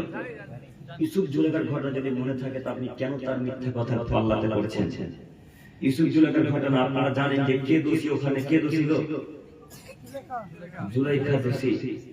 তারপর আপনারা দেখেছেন যে সঙ্গে সঙ্গে ইউসুফকে দোষী প্রমাণিত করতে যাচ্ছে। দেখবেন একটু দেখবেন আপনি যার জন্য বলছেন তোমাকে ছাড়া বাঁচবো না, তোমাকে ছাড়া আত্মহত্যা করবো, তুমি না হলে বিষ পান করবো, তোমার মাথায় গোবর ভরা আছে, তোমাকে প্রমাণ করছি। দেখো শোনো যুবক, তোমাকে দেখাচ্ছি ইউসুফ জুলাইখার ঘটনা সকল মানুষই জানে, যুবক থেকে বৃদ্ধ, বৃদ্ধ থেকে যুবক, ছোট ছোটরা সবাই জানে। কেন? প্রেমের ঘটনা শুনতে সবার ভালো লাগে, এই জন্য আমরা বুঝেছি প্রেমের গল্প করে। একটু আপনাকে দেখাচ্ছি, দেখেন একটু। ইউসুফ আলাইহিস সালাম আসলে অতীব সুন্দর মানুষ, খুব সুন্দর। আল্লাহ নবী বলছেন সারা পৃথিবীর মানুষকে যে সৌন্দর্য দেওয়া হয়েছে, সারা পৃথিবীর মানুষের চেহারাকে এক জায়গায় করে যত সুন্দর মানুষ হবে তার অর্ধেক সৌন্দর্যতা আল্লাহ ইউসুফকে দান করেছিলেন। সুবহানাল্লাহ, অর্ধেক সৌন্দর্যতা, মানে কত সুন্দর যে ইউসুফ আলাইহিস সালাম আপনাকে বোঝাতে অক্ষম, আমি বোঝাতেই পারবো না। আল্লাহ নবী বাণী আপনাকে কি দিয়ে বুঝাবো? এই ইউসুফকে ভালোবেসে ফেলেছেন কে? জুলাইখা। জুলাইখা বলছে ইউসুফকে, ইউসুফ তোমার সাথে আমি জান্নাতে লিপ্ত হব। ইউসুফ তো নবী, তিনি তো দামি মানুষ, তিনি তো সাচ্চা মানুষ, তিনি তো খুব মুমিন ব্যক্তি, তিনি তো নোংরা কাজে লিপ্ত হবে না। তো জুলাইখা দাসীদেরকে পরামর্শ করে ইউসুফকে ডেকে পাঠালেন। দরজা তো বিশাল বিশাল দরজা, রাজাদের দরজা, বুঝতে পারছেন? একটু আঁচ করছেন কি কত উন্নত মানের দরজা হবে, কি ভালো পরিমাণ দরজা, আপনি একটু আঁচ করেন, রাজাদের দরজা। তো ইউসুফ আলাইহিস সালামকে জুলাইখা দাসীরা একের পর এক দরজার ভিতরে নিয়ে যায় আর খিল লাগিয়ে দেয়, একের পর এক দরজার ভিতরে নিয়ে যায়, হুড়কা লাগে, হুড়কা বুঝেন কি? হুড়কা বুঝেন না? হুড়কা লাগিয়ে দেয়। তো প্রথম যেখানে জুলাইখা আছে ওই প্রথম দরজা যেখানে চলে যাবে, যেখানে শেষ হবে, এইখানে জুলাইখার দাসী এবার ইউসুফকে দিয়ে দিলেন। এবার জুলাইখা বলেন যাও তুমি এই জায়গা থেকে চলে যাও, এখন আমার সাথে জুলাইখার সাথে ইউসুফের সাথে আমার কথা আছে। এটা জুলাইখা বলছেন। এবার যখন তার দাসী চলে গেলেন, জুলাইখা ইউসুফকে বলছেন ইউসুফ তোমার সাথে আমি এখন জান্নাতে লিপ্ত হতে চাই, তুমি কি বলতে চাচ্ছ বলো? আমি তোমার সাথে ব্যভিচারে লিপ্ত হতে চাই, তুমি কি বলতে চাচ্ছ বলো? ইউসুফ আলাইহিস সালাম সঙ্গে সঙ্গে আরবিতে বলতে শুরু করলেন, মা আল্লাহ, শোনো জুলাইখা, আমি আল্লাহকে ভয় করি, আমি একজন নবী, আমি তোমার সাথে বিশ্বাসঘাতকতা করতে পারি না। তোমার স্বামী আমাকে দুধ খাওয়াতে মানুষ করেছে, তোমার স্বামী আমাকে বড় করেছে, আমি তোমার স্বামীর সাথে বিশ্বাসঘাতকতা করতে পারি না, আমি নোংরা কাজে লিপ্ত হতে পারি না, আমি তোমার সাথে নোংরা কাজে লিপ্ত হব না। জুলাইখা জোর করে জানাতে লাগলো, জুলাইখা জোর করে তার সাথে লিপ্ত হবে জানার কাজে, পাপের কাজে। এবার আল্লাহ তাআলার আদেশে ইউসুফ আলাইহিস সালাম আগে দৌড়ায় আর জুলাইখা পিছন পিছন দৌড়ায়। ইউসুফ আগে দৌড়ায়, জুলাইখা পিছন পিছন দৌড়ায়। ওই যে প্রথম দরজা যখন তার দাসী লাগিয়েছিল গেটটা, হুড়কাটা খিলটা, ওই দরজা খুলবে এমন অবস্থায় জুলাইখার স্বামী, কার স্বামী? জুলাইখার স্বামী যেমনই মেন গেট খুলে গেছে, জুলাইখা সঙ্গে সঙ্গে বাক্যকে পরিবর্তন করে দিয়ে বলছেন, এই যে দেখেন দেখেন দেখেন দেখেন দেখেন, আপনি ছিলেন না তার সুযোগ নিয়ে ইউসুফ আমার সাথে জেনা করার জন্য ব্যস্ত হয়েছিল। নাউজুবিল্লাহ মিন যালিক। এতক্ষণ কে ব্যস্ত ছিল? কথা বুঝতে পারেননি? এতক্ষণ কে ব্যস্ত ছিল? জুলাইখা ব্যস্ত ছিল। সঙ্গে সঙ্গে মুখের বাক্যকে পরিবর্তন করে দিতে হবে, তার নাম কি? নারী মানুষ।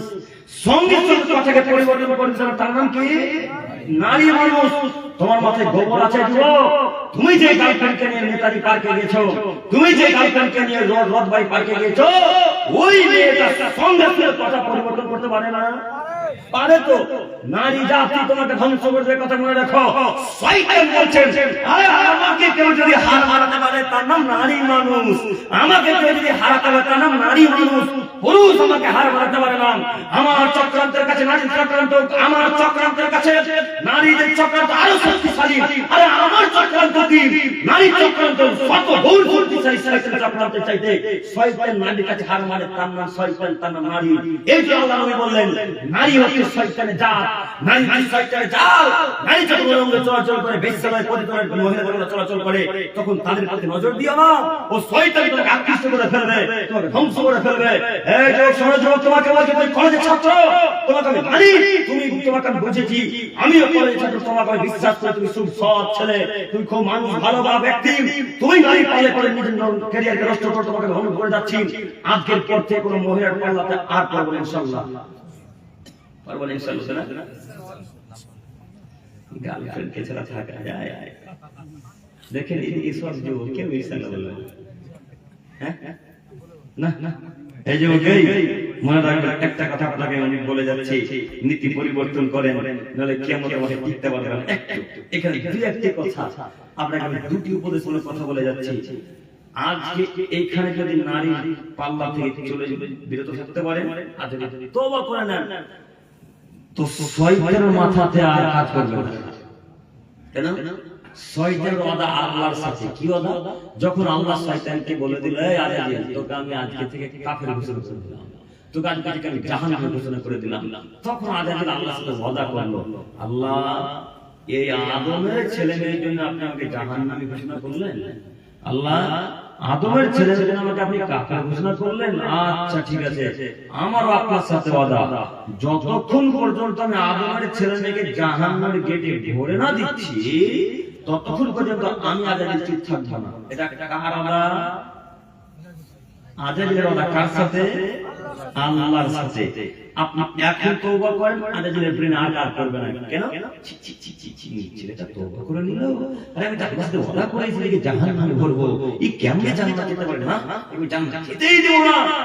এখন যদি তওবা করেন, বিছানে যেতে না যেতে আপনাকে শয়তান বলবে, একবার কল কর, তোর জন্য তোর গার্লফ্রেন্ড অপেক্ষা করছে রে, একবার কল কর।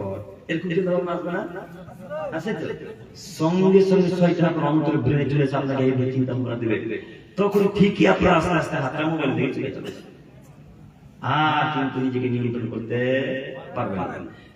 এখানে একটা কথা আপনাকে, যখন শয়তান এরকম নোংরা চিন্তা ভাবনা ব্রেনে দিয়ে দিবে, তখন সঙ্গে সঙ্গে বিছানা গরম থেকে ছেড়ে দিয়ে লাফ দিয়ে উঠে গিয়ে নাউযুবিল্লাহি মিনাশ শাইতানির রাজিম, শয়তান তোর মুখে আমি লাথি মারি, তোর মুখে আমি লাথি মারি, তোর মুখে আমি লাথি মারি, যতদিন আমি জোর জোর করে বেঁচে থাকবো ততদিন পর্যন্ত আমাকে বদমাশি করতে পারবে না। আমি নারী আর কিয়ামত পর্যন্ত করব না, তোর সাথে আমার চ্যালেঞ্জ, আমি আজ কথা বলবো না, পশ্চিম নারী পাল্লাতে বলবো না। এই বলে যে আল্লাহর সাথে তওবা করে যদি দুই রাকাত সালাত আদায় করে আবার আল্লাহকে ডাকা শুরু করেন, তাহলেই শয়তান দূরে পালাবে। তার আগে শয়তান যাবে যাবে। পারবো কি কর্ম করতে ইনশাআল্লাহ? পারবো ইনশাআল্লাহ ভাইরা? এ ভাইরা আপনাদেরকে বুঝতে পারবেন না, করা উচিত, নইলে কিয়ামত আমরা টিকতে পারবেন না, এই কথা মাথায় রাখবেন। সম্মানিত বড় বিষয় বলতে চাচ্ছিলাম যে কেউ বললে শয়তানি কর্ম ত্যাগ করেন, শয়তানি কর্ম থেকে বিরত থাকেন, নাহলে কিয়ামতের মাঠে শয়তানের সাথে জাহান্নামে যাওয়া লাগবে।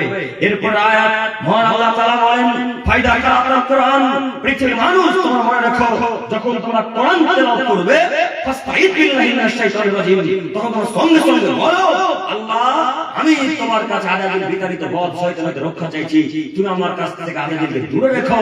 সঙ্গে সঙ্গে আল্লাহকে বলবেন, এই কোরআন মাজিদ যখন তেলাওয়াত করবেন। সম্মানিত বড় বিষয়, এখানে দুই একটি কথা আল্লাহ বললেন, ইন্নাহু লাইসা লাহু সুলতান, শয়তানের আর কোনো ক্ষমতা নেই। কার প্রতি? যে লোকটা আউযু বিল্লাহি মিনাশ শাইতানির রাজিম বলবে, সেই লোকটার প্রতি। আল্লাহ তাআলা বলেন, ইন্নাহু লাইসা লাহু সুলতান, শয়তানের কোনো আধিপত্য নেই, শয়তানের কোনো ক্ষমতা নেই, শয়তানের কোনো জোর নেই ওই লোকটার প্রতি যে লোকটা আউযু বিল্লাহি মিনাশ শাইতানির রাজিম বলেছে, ওই লোকটার কোনো ক্ষতি করতে শয়তান আর পারবে না।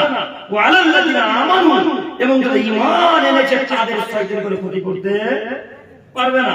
ওয়া আলা রাব্বিহিম ইয়াতাওয়াক্কালুন, এবং যারা আল্লাহর উপর ভরসা করে তাদের শয়তান কোনো ক্ষতি করতে পারবে না। তিনটি কথা এক, যারা আউযু বিল্লাহি মিনাশ শাইতানির রাজিম পাঠ করে তাদের শয়তানের ক্ষতি করতে পারবে না। দুই, যারা ঈমান এনেছে তাদের শয়তানের ক্ষতি করতে পারবে না। তিন, যারা আল্লাহর উপর ভরসা করে তাদের শয়তানের ক্ষতি করতে পারবে না। জরুরি একটি বাক্যের ব্যাখ্যা, একটা আপনারা আমার দিকে একটা চেয়ে আপনাদের এলাকাতে এরকম ঘটে কিনা আমরা বলতে পারি না, তবে হয়তো মাইকের আওয়াজে শুনতে পাবেন যখন মুয়াজ্জিন সাহেব আযান দেয় তার পূর্বে কিছু বলে, কিছু বলার পূর্বে আগে বলে আউযু বিল্লাহি মিনাশ শাইতানির রাজিম বিসমিল্লাহির রহমানির রহিম আল্লাহু আকবার আল্লাহ বলে না? এখানেও হয়, এখানেও হয়। আমি তো জানি, বুঝতে পারি আযানের পূর্বে আউযু বিল্লাহি মিনাশ শাইতানির রাজিম বলা বিদআত, যাবে না। এটা রাসূল সাল্লাল্লাহু আলাইহি ওয়াসাল্লাম সাহাবায়ে কেরামদের এটা আমল নয়। আল্লাহ বলছেন যখন তোমরা কোরআন তেলাওয়াত করবে তখন এই বাক্য বলবে। তো আযানের শব্দগুলো কি কোরআনের শব্দ? তা আপনার মুয়াজ্জিন সাহেব বলবো কেন? আরে মুয়াজ্জিন যে মূর্খ কথা বুঝলাম, হুজুরও কি মূর্খ? আরে হুজুরও যে বলে আউযু বিল্লাহি মিনাশ শাইতানির রাজিম বিসমিল্লাহির রহমানির রহিম, তারপর আল্লাহ আকবার রাসূল বলছে কেন বলবেন? আযানের শুরুতে আউযু বিল্লাহি বিসমিল্লাহ চলে না, আযানের শুরুতে আউযু বিল্লাহি বিসমিল্লাহ চলে না, ডাইরেক্ট আল্লাহ আকবার শুরু করতে হবে। কথা বুঝতে পারেন? মুয়াজ্জিন সাহেব এখানে যদি থেকে থাকেন, ইমাম সাহেব যদি থেকে থাকেন, আজকের পর থেকে আর আযানের শুরুতে আউযু বিল্লাহ বলবেন ইনশাআল্লাহ। মনে থাকবে না? ইনশাআল্লাহ। সম্মানিত মুরব্বি সালাম বলতে চাচ্ছিলাম, শয়তান থেকে দূরে থাকতে হবে। শয়তান থেকে দূরে থাকতে হলে রাসূল সাল্লাল্লাহু আলাইহি ওয়াসাল্লামের পদ্ধতিতে আমল করতে হবে, নইলে শয়তান আপনার কাছ থেকে যাবে না। যখন মানুষ বেদাতি কাজকর্ম করে তখন তার কাছে শয়তান থাকে, যখন কোন মানুষ রাসূলের বিরোধিতা করে তখন তার কাছে শয়তান থাকে, যখন মানুষ অন্যায় কাজকর্ম করে তখন তার কাছে কে থাকে? শয়তান থাকে। হাজারো প্রমাণ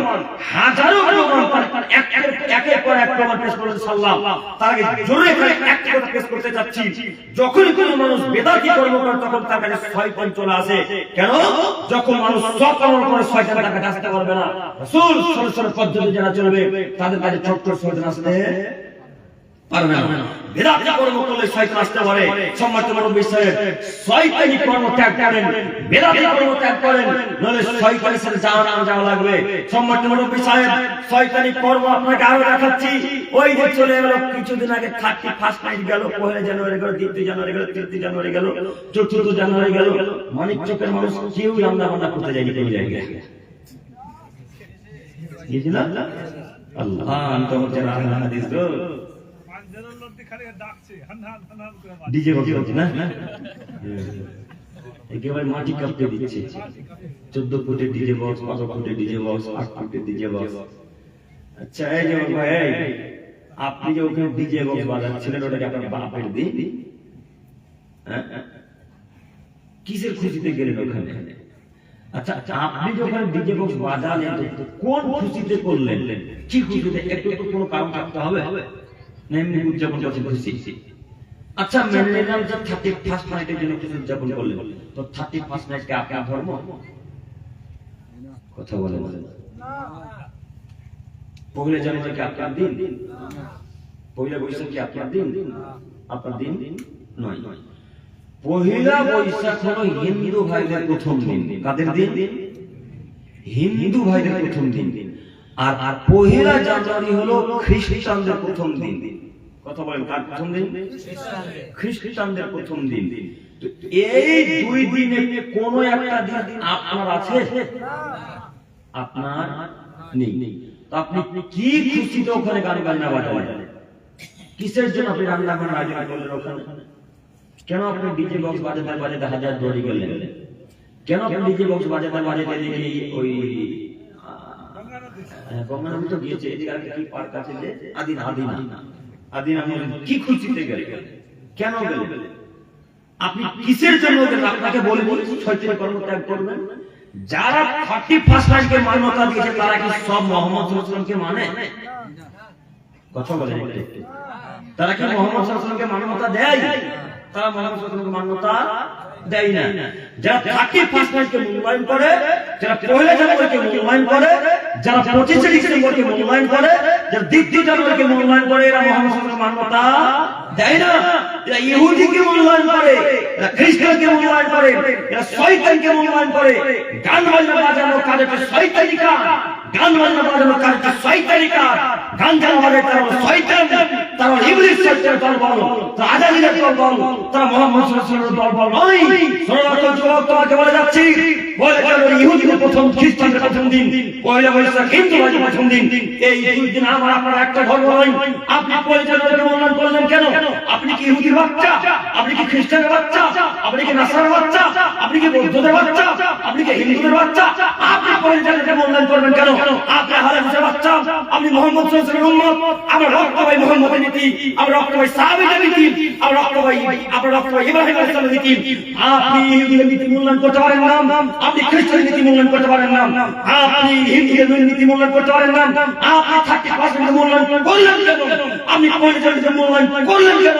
আপনি 45% মূল্যায়ন করলেন কেন? আপনি পয়লা বৈশাখ মূল্যায়ন করলেন কেন? আপনি কি কাপুরুষ? আপনি কি অশিক্ষিত বাচ্চা? শরীরে রক্ত নাই?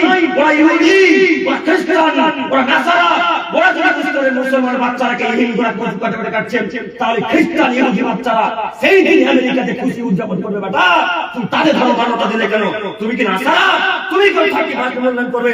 আমি মুসলমান বাচ্চা, মুসলমান, আমি 30% মূল্যায়ন করতে আসিনি, আমি 30% করতে এসেছি, আমি 30% মূল্যায়ন করতে পারি না।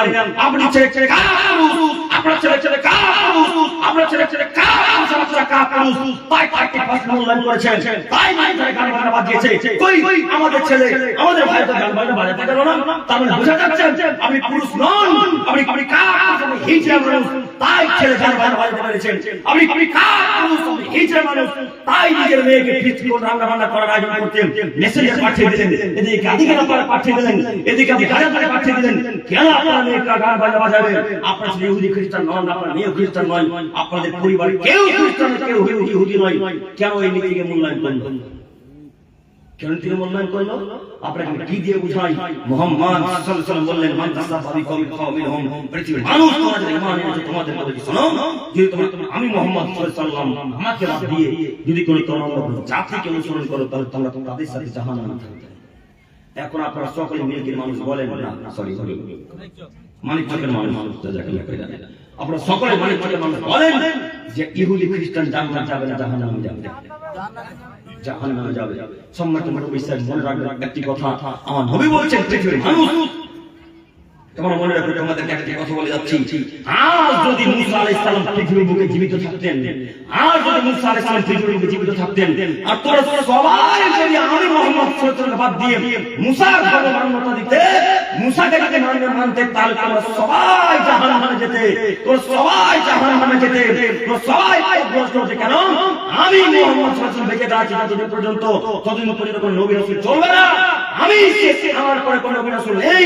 আজ মুসার কথা মান্যতা চলে না, আজ মুসার কথা চলবে না। মুসা একজন দামি নবী, মুসা আল্লাহর সাথে কথা বলেছেন, তার মতো নবীর কথা যদি মুহাম্মদের যুগে না চলে, এই ইহুদি খ্রিস্টান বেদাতীদের কথা চলবে চলবে না। কেন আপনার ছেলে গান বাজনা বাজাবে? কেন আপনার ছেলে শয়তানের নীতি অনুসরণ করলো? কেন আপনার ছেলে ইহুদির নীতি অনুসরণ করলো? কেন আপনার ছেলে নাসারাদের অনুসরণ করলো? আপনাকে বলিনি আল্লাহ নবী বললেন, যারা নীতি অনুসরণ করবে আমাকে বাদ দিয়ে অন্য কারো, তারা তাদের সাথে জাহান্নামে থাকবে। এখন আপনারা সকলে বলেন যে গান বাজনা মুহাম্মদের নীতি না ইহুদি খ্রিস্টানদের নীতি? ইহুদি খ্রিস্টানদের নীতি। যদি ইহুদি খ্রিস্টানদের নীতি হয়, তাহলে ইহুদি খ্রিস্টানদের সাথে কিয়ামতের মাঠ হবে। আর যদি মুহাম্মদের নীতি হয়, তো মুহাম্মদের সাথে কিয়ামতের মাঠ হবে।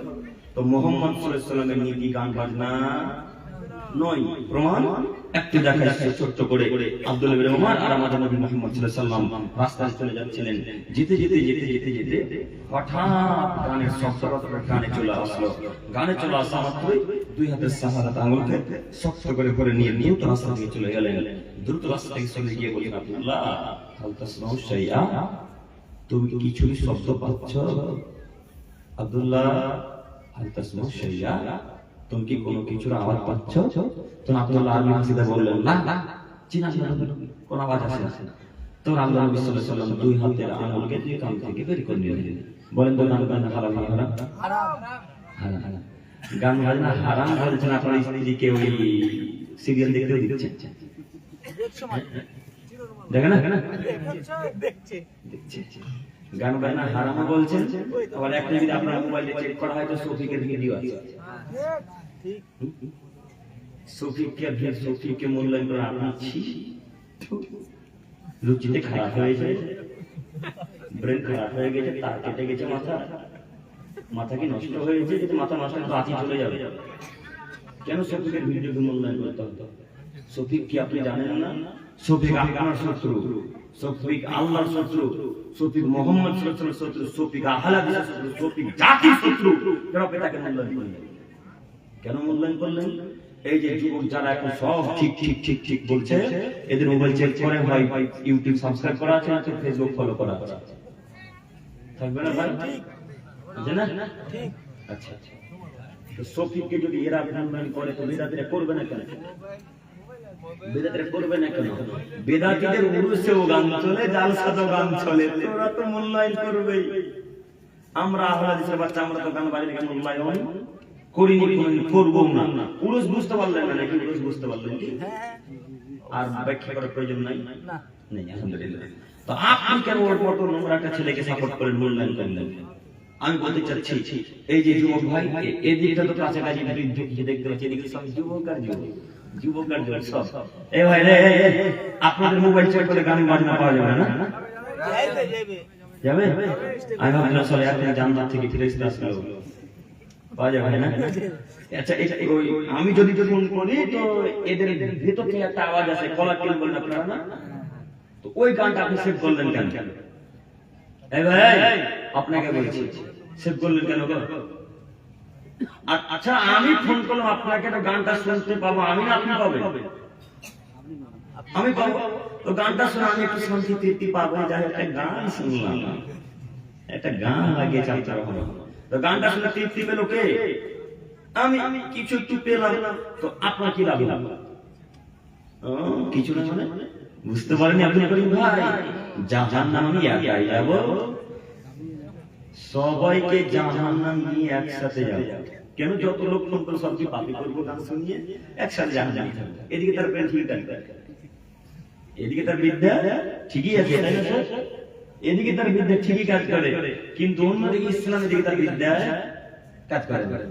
আজকে থেকে এই কলার টিউনটাকে ডিলিট করতে পারবো না ইনশাআল্লাহ। গান বাজনা সকল ভিডিওকে ডিলিট করতে পারবো না ইনশাআল্লাহ, পারবো ইনশাআল্লাহ। এবং মায়েরা যারা সিরিয়াল দেখছে, যত টিভি দেখছে, এই সিরিয়ালের চ্যানেলগুলোকে বন্ধ করে বা রিচার্জ করবো না ইনশাআল্লাহ। এখন টিভি চলছে আপনারা দেখেন না, ডিসি যদিও প্রায় টিভি চলে গেছে বিলুপ্তির দিকে, মোবাইল এখন সব চলছে। হটস্টার নাকি একটা আছে, ওখান থেকে সব পাওয়া যাবে। মায়েরা দেখবে, এরা কাজ আদায় করে, নামাজ কাজ আদায় করে, সিরিয়াল কাজ আদায় করে, জানেন তো? তো আপনার মাকে আজকে থেকে বলতে পারবেন কি, আমি এই সিরিয়াল আপনার জন্য নয়, এগুলো সব ইহুদি খ্রিস্টান বৌদ্ধ সাঁওতালদের, আমাদের নয়। আচ্ছা, আপনাদের ব্রেন এত কমলো কিভাবে আমি তো বুঝতে পারলাম না। আপনাদের এমন একটা চ্যানেল কোন হিন্দু বা খ্রিস্টানের পরিবারে চলছে, কেউ দেখাতে পারবেন? কেউ দেখাতে পারবেন? কেউ দেখাতে পারবেন না। তবে এইভাবে যদি দেখাতে পারেন তো পারবেন। কিভাবে?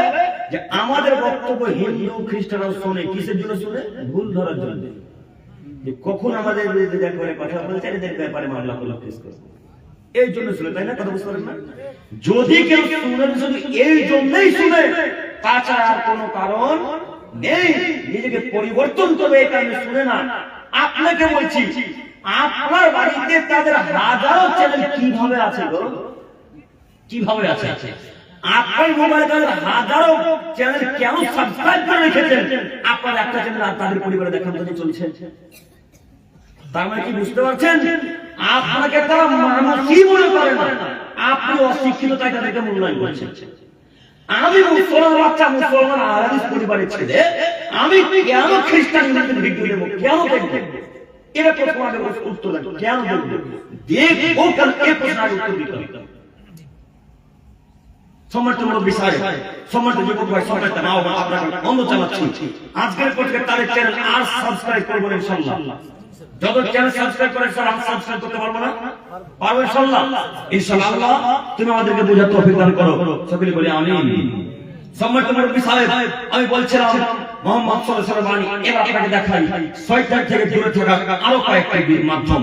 মুহাম্মদ আব্দুল্লাহ বিন আব্বাস রাদিয়াল্লাহু তাআলা বলেন, রাসূল সাল্লাল্লাহু আলাইহি ওয়াসাল্লাম বলেছেন, লাউ আন্না আহাদাহুম ইদা আরাদা আন ইয়াতিয়া আহলাহু, পৃথিবীর মানুষ যখন তোমরা তোমাদের স্ত্রীদের কাছে যাবে মেলামেশার উদ্দেশ্যে, এই যুবকের দল, আপনারা যারা বিবাহিত মানুষ, আপনাদেরকে আল্লাহর উদ্দেশ্য করে বলেছেন, আপনারা শুনুন। মহান আল্লাহ নবী বলেন, পৃথিবীর যুবকের দল তোমরা শোনো, যখন তোমরা তোমাদের স্ত্রীর কাছে মেলামেশার উদ্দেশ্যে যাবে, মিলনের উদ্দেশ্যে যাবে, তখন তোমরা বলো বিসমিল্লাহি আল্লাহুম্মা জান্নিবনা শাইতান ওয়া জান্নিবিশ শাইতান মা রাযাকতানা। এই বাক্য বলো। যদি তোমরা এই বাক্য বলো, তাহলে তোমরা যখন দোয়া বলবে, তখন ওই মেলামেশা শয়তান আর দেখতে পাবে না, শয়তান আপনাদের কাছে থাকতে পারবে না। যখন আমরা আপনার মেলামেশা করব, এই দোয়া যদি বলি, তখন সেখানে শয়তান থাকতে পারে না। পরেও আল্লাহ বলছেন, ফায়ুকাদ্দার বাইনাহুম আওলাদ ফি যালিকা আন ইয়াদুরু শাইতান আবাদা। যদি ওই মিলনের ফলে আল্লাহ যদি কোনো সন্তান সন্ততি দেয়, যদি মিলনের ফলে আল্লাহ যদি কোনো বাচ্চা কাচ্চা দেয়, তো আল্লাহ সুবহানাহু ওয়া তাআলা ওই ছেলেদেরকে শয়তান থেকে দূরে সরিয়ে রাখবে। হাদিস সহিহ মুসলিম ও মিসকাত। একটু আমরা সবাই চাই যে আমাদের ছেলে মেয়ে ভালো হোক, চাই তো? আমরা সবাই চাই যে আমাদের ছেলে একটা বড় প্রফেসর হোক, বড় একটা আলেম হোক, বড় একটা বক্তা হোক, বড় একটা ভালো মানুষ হোক, এটা আমরা চাই না? তো এই আশা তখনই পূর্ণ হবে যখন আপনি মেলামেশার সময় দোয়া বলে মেলামেশা করবেন। আব্দুল করিম সাহেব ভুলে গেছি মেলামেশা করবে দোয়া বলতে, এখন কি আশা করা যায় না? যাই, এখন আশা করা যায়, কিন্তু খুব কষ্ট করে, খুব কঠিন ব্যাপার। এখন ওই ছেলে বধ হবে কেন? ওই ছেলে নিকটে কিয়ামত পর্যন্ত শয়তান থাকবে, কথা আল্লাহ নবী বলেছেন। আর যখন কোন মানুষ দোয়া বলবে, ওই ছেলে নিকটে কিয়ামত পর্যন্ত শয়তানকে আল্লাহ তাআলা আসতে দিবে না। এবার আপনাকে বলি, আমার চাচার 3টা সন্তান, বা আপনাদের 10টা ছেলে মেয়ে, তার মধ্যে 2টা ছেলে বধ। তো আপনি বারবার ইমাম সাহেবের কাছে আসেন, বলছেন, ইমাম সাহেব একটু আমার ছেলের জন্য দোয়া করিয়ে, আমার ছেলেটা খুব বদ গো, আমার ছেলেটা আমার কথাই শোনে না, দিন রাত শুধু ঘুরে বেড়ায়, টাকা পয়সা উপার্জন করে না, এইভাবে আপনি দোয়া করতে বলছেন। তো আপনার ছেলে বদ হবে না তো কি হবে? 10টা ছেলে মিলে একটা মেয়ে দোয়া বলে মিলামিশা করেননি, সবই যে বিনা মিলামি দোয়াতে, কিভাবে আপনার ছেলে মেয়ে ভালো? কথা বুঝেন না? মিলামিশা করার পূর্বে দোয়া বলতে হয়, এটা আল্লাহ রাসূলের বাণী। তো আমরা কে জানি দোয়া, কে জানার চেষ্টা করেছি? আমরা এখানে যত শ্রোতা আছে 1000 1500, আমরা কেউ ইমাম সাহেবের কাছে গিয়ে একদিন বললাম না, ইমাম সাহেব একটু দোয়াটা শিখিয়ে দেন তো, স্ত্রী মিলামিশার দোয়া কি আছে? বলেছেন কেউ? বলেননি। কিন্তু যদি ইমাম সাহেব একদিন না থাকে বা ফজর না উঠতে পারে, তাহলে চাই থাকবে দুই নসুল। হ্যাঁ, হয় না? মনে হয় মানে ছোটের মানুষ ভালো নাকি? একদিন যদি ইমাম সাহেব বেশি কামাই করে, মানে একদিন ছুটি একদিন বেশি থাকে, যদি বাড়ি থেকে যে ছেলে মেয়ের অসুস্থতার কারণে, নিজের অসুস্থতার কারণে, তাহলে চাই ঠিক থাকবে না। ইমাম সাহেব ভালো নয়, কেন আছে না, প্রতিদিন কামাই করে, কত কি কথা। এইগুলো ঠিকই মুখ দিয়ে বেরোয়, কিন্তু দোয়া তার কাছে শিখতে পারে না, ছোট হয়ে যাবে না। আচ্ছা, যদি ইমাম সাহেবের কাছে আসতে লজ্জা লাগে, যদি আপনাকে ইমাম সাহেবের কাছে আসতে লজ্জা লাগে, তো 4G 5G ফোন আছে তো? আছে না? তো 4G 5G ফোনে আপনার চ্যাট জিপিটি অ্যাপস নাই? আছে তো? তো ওকে বলেন না যে আমাকে মেলামেশা দোয়া দাও, ও দে দে, ও আপনার সব কথা বুঝতে পারে। ওকে বলেন, চ্যাট জিপিটি কে বলেন, সব দোয়া দেবে। তবে হ্যাঁ, চ্যাট জিপিটি কে প্রশ্ন করলে প্রশ্ন করাকে শিখতে হবে। চ্যাট জিপিটি কে প্রশ্ন করলে প্রশ্নটা শিখতে হবে। কিভাবে? চ্যাট জিপিটি কিন্তু বেদাতি মানুষ। চ্যাট জিপিটি কি বেদাতি? কি কারণে? চ্যাট জিপিটি প্রশ্ন করে, চ্যাট জিপিটি মুহাম্মদ সাল্লাল্লাহু আলাইহি ওয়াসাল্লাম কিসের তৈরি? তো চ্যাট জিপিটি বলবে মুহাম্মদ সাল্লাল্লাহু আলাইহি ওয়াসাল্লাম নূরের তৈরি। এখন প্রশ্ন করেন, কথা বিশ্বাস করতে হবে। আবার ওই চ্যাট জিপিটি কে সঠিকভাবে প্রশ্ন করে বলে, চ্যাট জিপিটি মুহাম্মদ সাল্লাল্লাহু আলাইহি ওয়াসাল্লাম কিসের তৈরি? কোরআন এবং হাদিস দ্বারা প্রমাণিত করে। তো ওই চ্যাট জিপিটি বলবে মুহাম্মদ সাল্লাল্লাহু আলাইহি ওয়াসাল্লাম মাটির তৈরি। তো চ্যাট জিপিটি বেদাতি কথা বলে, চ্যাট জিপিটি সহি কথা বলে। তো চ্যাট জিপিটি প্রশ্ন করা শিখতে হবে, বুঝতে পারলেন? তো চ্যাট জিপিটি যখনই প্রশ্ন করে, তখন কি বলবেন? সহি কোরআন এবং হাদিস দ্বারা প্রমাণিত করে, তখন যেন সঠিক দিবে। বোঝা যায় যে কথা? তো আশা করি আজকে থেকে দোয়াটা মুখস্থ হবে ইনশাআল্লাহ, হবে ইনশাআল্লাহ। ইনশাআল্লাহ ইনশাআল্লাহ যতক্ষণ পর্যন্ত দোয়া না করতে পারবে আর স্ত্রীর সাথে মেলামেশার জায়গাতে যাব না ইনশাআল্লাহ সবাই বলি ইনশাআল্লাহ দোয়া যদি মুখস্থ নাও করতে পারি মোবাইল দেখে দেখে বলবো তারপর অন্য কোনো কাজ কথা বোঝাতে পারি না আপনারা কি একই মাধ্যমে নিচ্ছেন কথাটা কত গভীর কথা আপনাকে কি দিয়ে বুঝাই আমরা কি চাই যে আমাদের স্ত্রী আমাদের লজ্জা স্থান আমার স্ত্রী লজ্জা স্থান শয়তান দেখুক চাই না তো দোয়া না বলে যে পরিপূর্ণ দেখতে পাই গো কথা বুঝতে পারেন না পরিপূর্ণ দেখতে হবে এটা রাসূলের বাণী অথবা আপনারা অন্য জানা ছেলেকে পরিবর্তন করেন আল্লাহ আমাদেরকে বুঝার তৌফিক দান করুন সকলে বলি আমিন সম্মানিত নবী সাহেব এরপর হাদিস আনাস বিন মালিক রাদিয়াল্লাহু তাআলা বলেন রাসূল সাল্লাল্লাহু আলাইহি ওয়াসাল্লাম বলেছেন ইদা খারাজা রাজুলুন মিন বাইতিহি পৃথিবীর মানুষ তোমাদের মধ্যে যখন কোনো মানুষ বাড়ি থেকে বের হবে সে যেন বলে বিসমিল্লাহি তাওয়াক্কালতু আলাল্লাহ লা হাওলা ওয়া কুওয়াতা ইল্লা বিল্লাহ এই দোয়া বলে যদি কেউ বাড়ি থেকে বের হয় তাহলে তাকে বলা হয় হিনাইল হুদিতা ওয়া কুফিতা ওয়া উকিতা ওই লোকটা হেদায়েত পেয়েছে ওই লোকটা নিরাপত্তা পেয়েছে ওই লোকের জন্য যথেষ্ট হয়েছে তার জন্য যে লোকটা বাড়ি থেকে বের হওয়ার পূর্বে দোয়া বলে বের হলো বাড়ি থেকে বের হওয়ার একটা দোয়া আছে সেই দোয়াটা হলো বিসমিল্লাহি তাওয়াক্কালতু আলাল্লাহি লা হাওলা ওয়া কুওয়াতা ইল্লা বিল্লাহ কোন আদমের ছেলে মেয়ে এই দোয়াটা বলে বের হয় তাহলে শয়তান থেকে তাকে দূরে রাখা হয় সে নিরাপত্তা পায় তার জন্য হেফাজত করা হয় সে যথেষ্ট হয় তার জন্য শয়তান সেই যে সারা দিন তার কাছে আসতে পারবে না এই কথা মুহাম্মদ সাল্লাল্লাহু আলাইহি ওয়াসাল্লাম বলেন এবং এক শয়তান অন্য শয়তানকে বলতে থাকে কাইফা লাকা বিরাজুলিন এই শয়তান দলবল ওই লোকটা তুমি আজকে কিভাবে ক্ষতি করবে ওই লোকটাকে কিভাবে আজকে পথভ্রষ্ট করবে ওই লোকটাকে বাড়ি থেকে বের হওয়ার সময় দোয়া বলে বেরিয়েছে ওই লোকটাকে বাড়ি থেকে বের হওয়ার করবে দোয়া বলে বেরিয়েছে আজকে ওই লোকটা তুমি কোনো ক্ষতি করতে পারবে না যতক্ষণ পর্যন্ত কোনো মানুষ বাড়ি থেকে বের হওয়ার করবে দোয়া বলে বের হয় ততক্ষণ পর্যন্ত শয়তান তার কোনো ক্ষতি করতে পারে না অতএব আমি আজকে এই মানিকচকের মানুষকে বলে যাচ্ছি এই মানিকচক থানার মানুষকে বলতে চাচ্ছি বাড়ি থেকে বের হওয়ার পূর্বে দোয়া বলে বেরোবো আজকে থেকে যে কোনো বলে ইনশাআল্লাহ দোয়া মুখস্থ করব ওই করব যে কোনো মূল্যে কালকে সকাল হতে ইনশাআল্লাহ অতীব সহজ আবার আমার সাথে বলেন বিসমিল্লাহি তাওয়াক্কালতু আলাল্লাহি লা হাওলা ওয়ালা কুওয়াতা ইল্লা বিল্লাহ লা হাওলা ওয়ালা কুওয়াতা ইল্লা বিল্লাহ এই তো মুখস্থ আছে না মুখস্থ নাই এটা তো আরেকটা বাক্য জিকির একটা মুখস্থ আছে না শুধু মুখস্থ করেন বিসমিল্লাহি তাওয়াক্কালতু আলাল্লাহ কি বললাম বিসমিল্লাহি তাওয়াক্কালতু আলাল্লাহ লা হাওলা ওয়ালা কুওয়াতা ইল্লা বিল্লাহ মনে থাকবে না বিসমিল্লাহি তাওয়াক্কালতু আলাল্লাহ লা হাওলা ওয়ালা কুওয়াতা ইল্লা বিল্লাহ যদি আপনি দোয়াটা বলে বাড়ি থেকে বের না আপনার শয়তান কোনো ক্ষতি করতে পারবে না আল্লাহ আপনাকে নিরাপত্তা দান করবেন অতএব আমি আমার যুবক ভাইদেরকে অনুরোধ বলতে চাচ্ছি দোয়া বলে বাড়ি থেকে বের হওয়ার চেষ্টা করেন গাড়ি ঘোড়াতে চাপার পর দোয়া বলে গাড়িতে চাপুন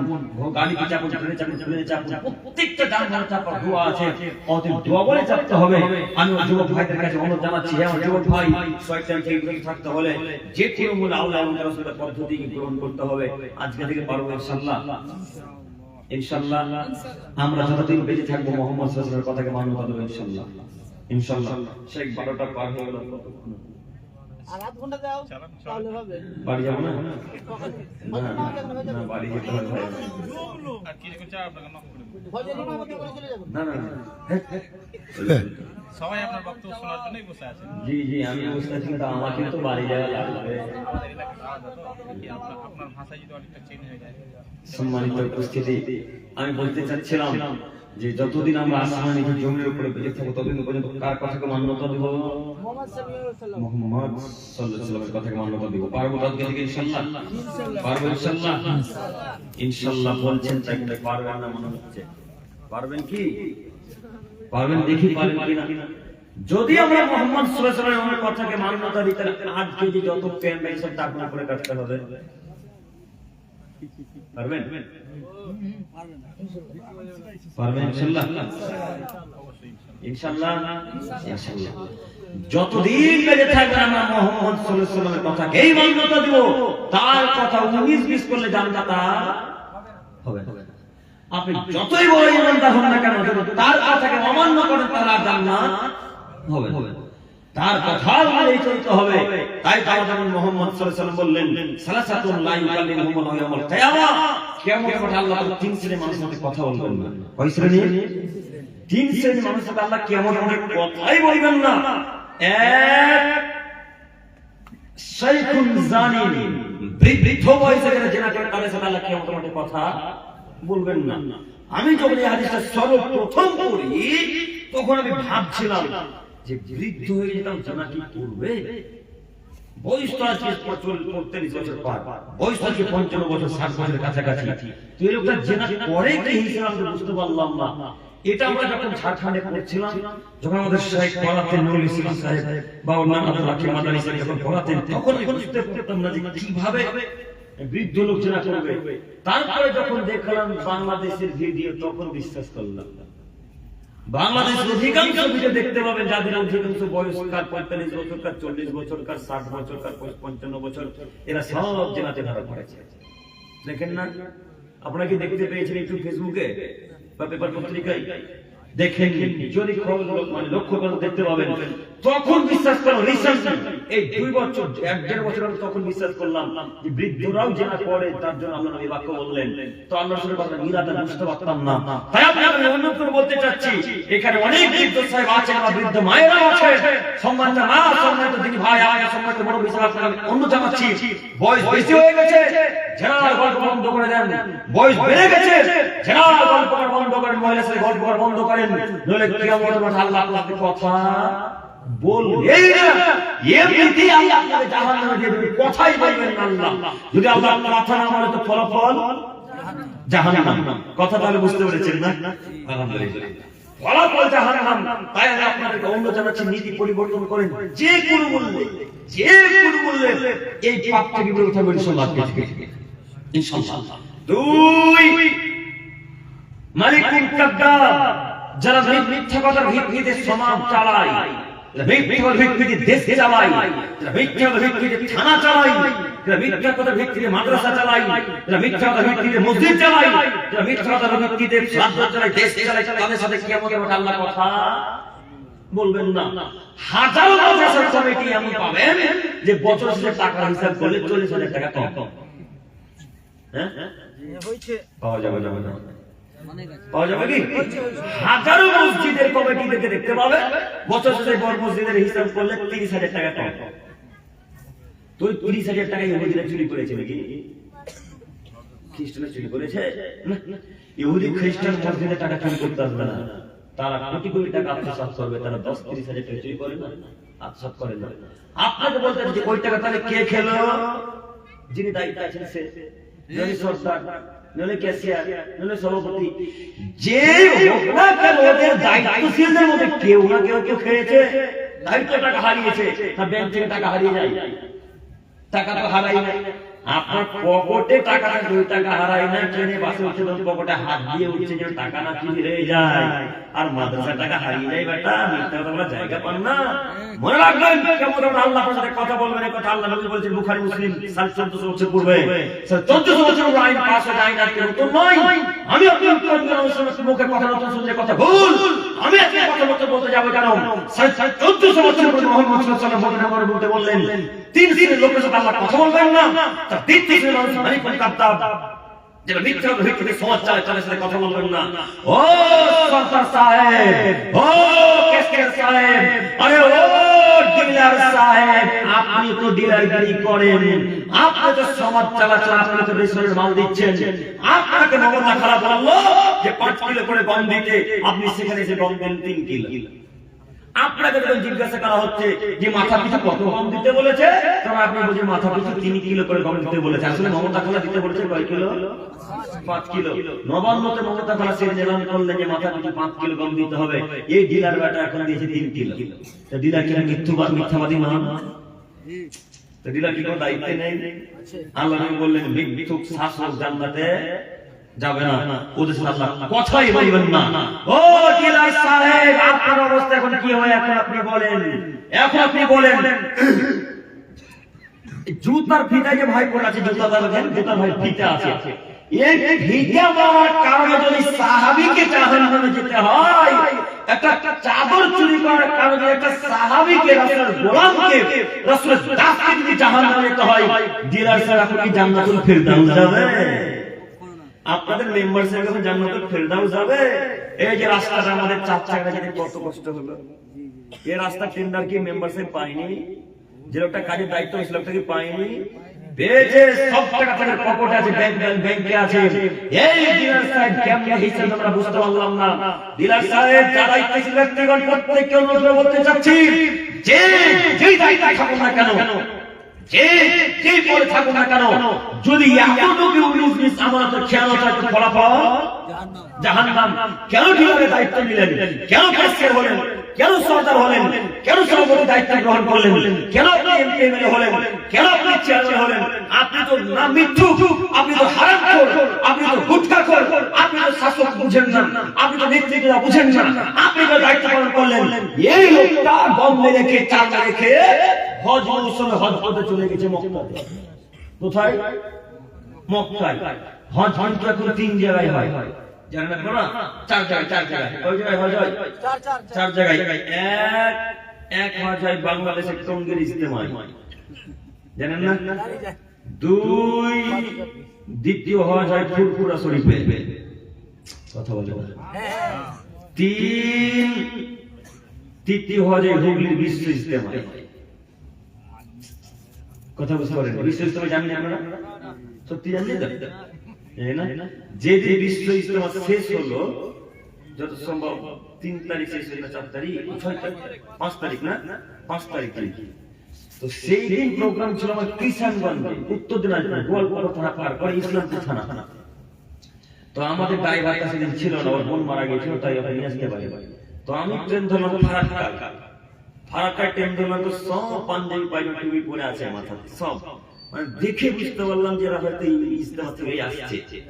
তো যত লোককে জিজ্ঞাসা যে বাড়ি কোথায়, কে বলছে ত্রিপুরা, কে বলছে আসাম, কে বলছে কোচবিহার, কে বলছে দূরে দূরে এক কথায় শিলচর, অনেক দূরে দূরে লোক বিশ্ব ইজতেমা বুঝতে পারছে কি বিশ্ব ইজতেমা, মানে গোটা পৃথিবীর মানুষ এসেছে। তো ওই চাচাকে জিজ্ঞাসা করলাম যে চাচা কি বুঝলেন ইজতেমাতে গিয়ে? ট্রেনের পাশাপাশি বসে আছে, সে আব্দুর রহমান মিরাজি ভাই ছিল, চিনেন আব্দুর রহমান মিরাজি ভাইকে? চিনেন বক্তাকে? কোন আব্দুর রহমান মিরাজি? একটা বক্তা, তুমি আছে। তো চাচা কাছে কি বুঝলেন চাচা এই ইজতেমাতে এসে? বলি কিছুই বুঝিনি, স্টেজ কোথায় যে তাই খুঁজে পাই না, স্টেজ কোথায় যে তাই জানে। তুই ইসলাম দেখে কি করলো গো, কি শিখলো? বিশ্ব ইজতেমাতে যাবে তো কিছু শিখার উদ্দেশ্যে যাবে নাকি? শিখার উদ্দেশ্যে। তো ওইরকমই একটা লোককে কোনো একটা ব্রিজের উপরে কোনো একটা সাংবাদিক জিজ্ঞাসা করছে আপনি কি লাভ করলেন? তখন তিনি বলে আমার টাকা পয়সা নেই যে মক্কা হজ করতে যাবো, তখন বিশ্ব ইজতেমা এসে উমরা হজে নাকি পেয়েছি।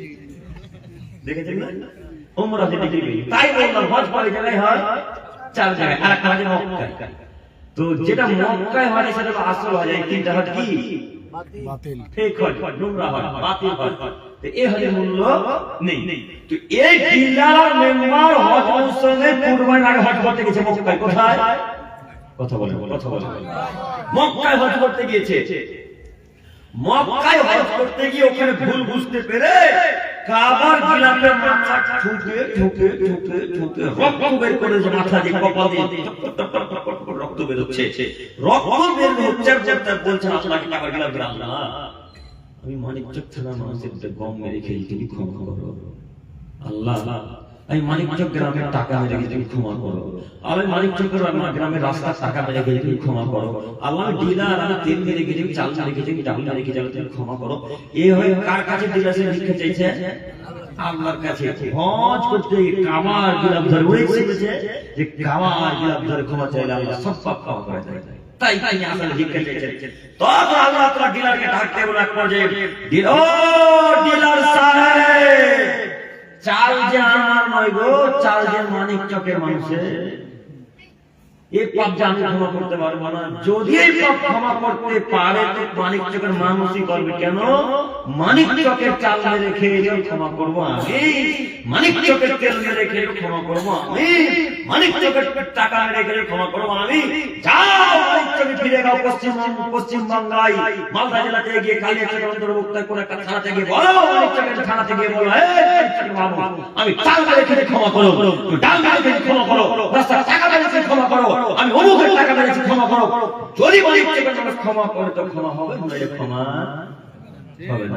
আল্লাহ বলছেন আমি আমার কসম করে বললাম আমি আমার অত্যাচার করাকে হারাম করে দিলাম, আমি আমার বান্দার অত্যাচার করাকে হারাম করে দিলাম, অতএব আমি কোনদিন কোনো বান্দার উপর অত্যাচার করতে পারবো না। যাও, আমি কোনো মানুষের উপর অত্যাচার করবো না, এটা আল্লাহর ওয়াদা। আল্লাহর ওয়াদা কোনদিন মিথ্যা হবে না। তাহলে আপনি বলেন যারা এই শাসক যারা নেতৃত্ব দিচ্ছে তারা এখন কোথায় যাবে? জাহান্নামে যাবে। একজন সাহাবী আবু জাহল গিরফতারি রাদিয়াল্লাহু তাআলা আনহু ঈসা নবীকে বলছে আল্লাহ নবী আমাকে একটু ওই গ্রামটা সভাপতি করে দেন না, একটু চেয়ারম্যান করে দেন, একটু নেতৃত্ব দিব, মানে আমার কথা যেন গ্রামের লোকগুলো শুনে, আমার কথা যেন মানে। এরকম তিনি রাসূলের কাছে এসে দাবি করেছেন আব্দুল বশর বলেন আল্লাহ নবী অমুক গ্রামে আমাকে একটু সরদার কেসে করেন, চেয়ারম্যান বানিয়ে দেন।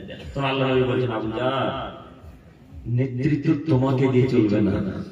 আবু জাহল তুমি তো নরম দিনের মানুষ, তোমাকে যদি কেউ বলে যে এটা করতে হবে ওটাই করে দেবে, তোমাকে যদি কেউ বলে যে না এই বিচারটা ঠিক করতে হবে তুমি হ্যাঁ বিচার ঠিক করতে হবে তুমি বিচার পরিবর্তন করে দেবে।